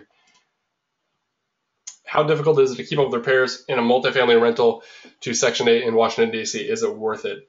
I don't know. I don't know. I'm sorry. I've never rented to Section 8. I've heard horror stories and I've heard good stories. So I personally wouldn't like the two payment methods. And so maybe I should back up there. When you get involved with a Section 8 tenant, what you're agreeing to is you're going to let the tenant pay part of the rent and you're going to let the Section 8 housing program in that county pay the other part. They qualify for support and the county is going to give it to them. So you're going to get your money in two different formats. I personally don't like collecting money in different methods and from different sources. So other than people who are actually tenants. So that alone was the reason why I wouldn't want to do it. But I know a couple landlords who have had a lot of success with Section 8 and they've done well. And so it's a solid form of income. Robert from Iowa. How do I get criminal history or federal charges like federal drug charges? So those should show up in the background check, at least the ones with Cozy. I know they do. I don't know about other companies that offer background checks. Danny from Michigan hopes that it emphasizes credit reports. I hope it was good, Danny. If it's not, if you didn't get what you needed, send me an email. Again, guys, my email address is lucas@landlordology.com. Feel free to contact me. It's also lucas@cozy.co. Either one would work. Olga from New York. I'm a new landlord, and I'd like to know if I can change the lock on my tenants. If my tenants removed all the furniture and personal belongings but didn't return the keys yet.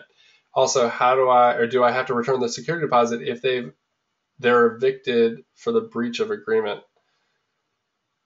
So 2 questions. I would only change the locks if you are sure that they're moved out, that and actually what I would love to see is some sort of written documentation. So an email or a text message saying that they have confirmed that they have left and they're not coming back. So I think if you can't get a hold of them, I think you can document it. What I would do in your situation is I would take a video camera or take your phone and document the situation and explain that the house is very empty and that you are now taking possession of it. Each county has their own rules on evictions and when you can change locks. You can never, ever, ever lock out a tenant or change the utilities, but if they're already gone and you have reasonable reason to think that they are gone, then you can usually change the locks. I would not keep the security deposit if they've been evicted for breach of like a violation, not non-payment. I would not keep it if you don't have damages for it. So again, a landlord should only and can only be allowed to hold the deposit equal to the amount of actual damages that they have. So if they just broke the rule, they got a pet and you didn't like it and you kicked them out and terminated their lease and they left, how would you validate that to a judge and say, I kept $1,600 because I didn't like their pet? He's going to ask you to show me $1,600 in receipts, and then you can keep the money. That's what's going to happen. So that's what I would suggest, just keeping the deposit equal to the itemized receipts that you have. William from Indiana, is a 3-month lease followed by a month-to-month ever a good idea? It can be. Yeah, it just depends on the situation. Personally, I like longer leases, and I never like them to roll into month-to-month. I don't like month-to-month unless I'm getting a higher rent rate. So I will charge more for a month-to-month than a regular 12-month term, or even sometimes a 3-month lease. It just depends on the situation. If you really like your tenants and they only want to sign a 3-month lease or 3-month renewal, and that's the only way you can keep them, then maybe it's worth it because they're good tenants and they're hard to replace. Dale from New Mexico. Oh, good. Okay, cool. Good luck with your new advertisement and with your new property and your new tenants. That's awesome. Good luck, man. Okay, Rod from Florida. I hope you're still on, Rod. Rod writes a lot on Landlordology's Florida website summary guide. He does a fantastic job of answering comments. One applicant tried to pull one over on me. She stated that the dog was a seeing eye dog, and I said, fine. I need a statement from your doctor regarding that your sight disability, and that your dog has a successful certificate as a seeing eye dog and has completed a course. And he goes, that was that. Yeah, exactly. If you ask for that stuff and they're trying to pull a fast one on you, they're just going to go away. They're just going to push it because they can't prove it. Ryan from Illinois. What is the best practice for handling retired applicants with little to no income? Must I accept Section 8 applicants? Again, it depends on your state and your county, whether you're required to accept Section 8 applicants. Many times you're not, but it depends. So what's the best practice for handling retired applicants with little or no income? I just think what's the best practice for handling applicants with little or no income? Doesn't matter if they're retired or young or old or what. But if they have little or no income, they really can't pay unless they have a huge bank account. So go through the 9 steps, figure out where their money is coming from, because they have to be living off something. If they really only have maybe Social Security that they're living off of, and it's not very much, then they just don't qualify, right? I mean, if you can't make the numbers work, you can't make the numbers work, and that's it. So that's grounds for rejection.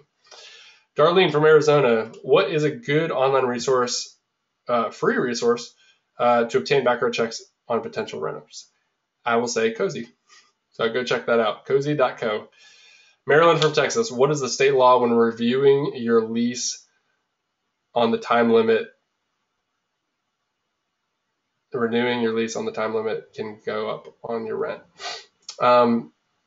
If a landlord wants to raise the rent, they usually have to do it, they always have to do it at the time when the lease is about to renew. So it could be month to month, which means you can raise the rent every single month. Or if it's an annual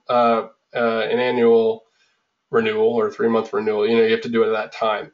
And each state, again, has their own rules on how much you can raise the rent. Sometimes it's 5%, sometimes it's 10%, sometimes it's more, sometimes it's less. So go look at landlordology.com/state-laws and try to find the information there. That'll help you out. Okay, guys, let's see. I've got one last question. How do I get this webinar? You mentioned something about it. Well, I am recording this webinar as we speak, and assuming that the technology worked well, it should be recorded, and I'll try to post it soon. I will also, in that same post, I'll put the slide deck too. I'll put that up there so you can see it and get that. All of the files, actually, if you guys are still on, I know a bunch of you still are. I'm going to post it. I'm going to just do it right now. I'm going to put it in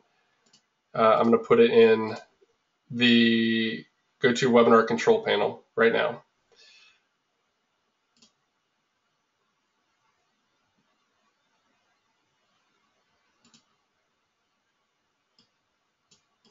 Okay, so it's a keynote presentation. Maybe I should save it to PDF. I will do that right now. Save as, export. Why do I not see this? Okay, well, give me a second to do this, and I will I will get it to you guys in that webinar, and I'll also post it. So if you're not on the Landlordology email list, go to landlordology.com/newsletter, and I will also send out information about that. For those of you who want to tell your friends about it, we have another webinar, this exact same webinar, going out next week on Wednesday, same time, same bat channel, and it's going to be great. So it's already almost full too. So I would get on that soon if you guys want to send anybody else. So I'm creating a PDF and I'm getting ready to upload that now. Let's see, webinar, tenant screening, dropping a file in the box. I would guess in the next minute or two, you guys should see that show up in the handouts tab on your control panel. And that's the slide deck. I'll also post it again. So I'll give this a few more seconds for you guys to download any documents you want. Thank you again for attending. This has been fantastic. I'm just overwhelmed. We had to book 2 nights of this because we had so many people that we were turning away from the registration. We only let 100 in tonight, and we had booked 200, and so next week will be even more. So thanks again. Again, my name is Lucas Hall. My email is lucas@landlordology.com. Have a great night, you guys.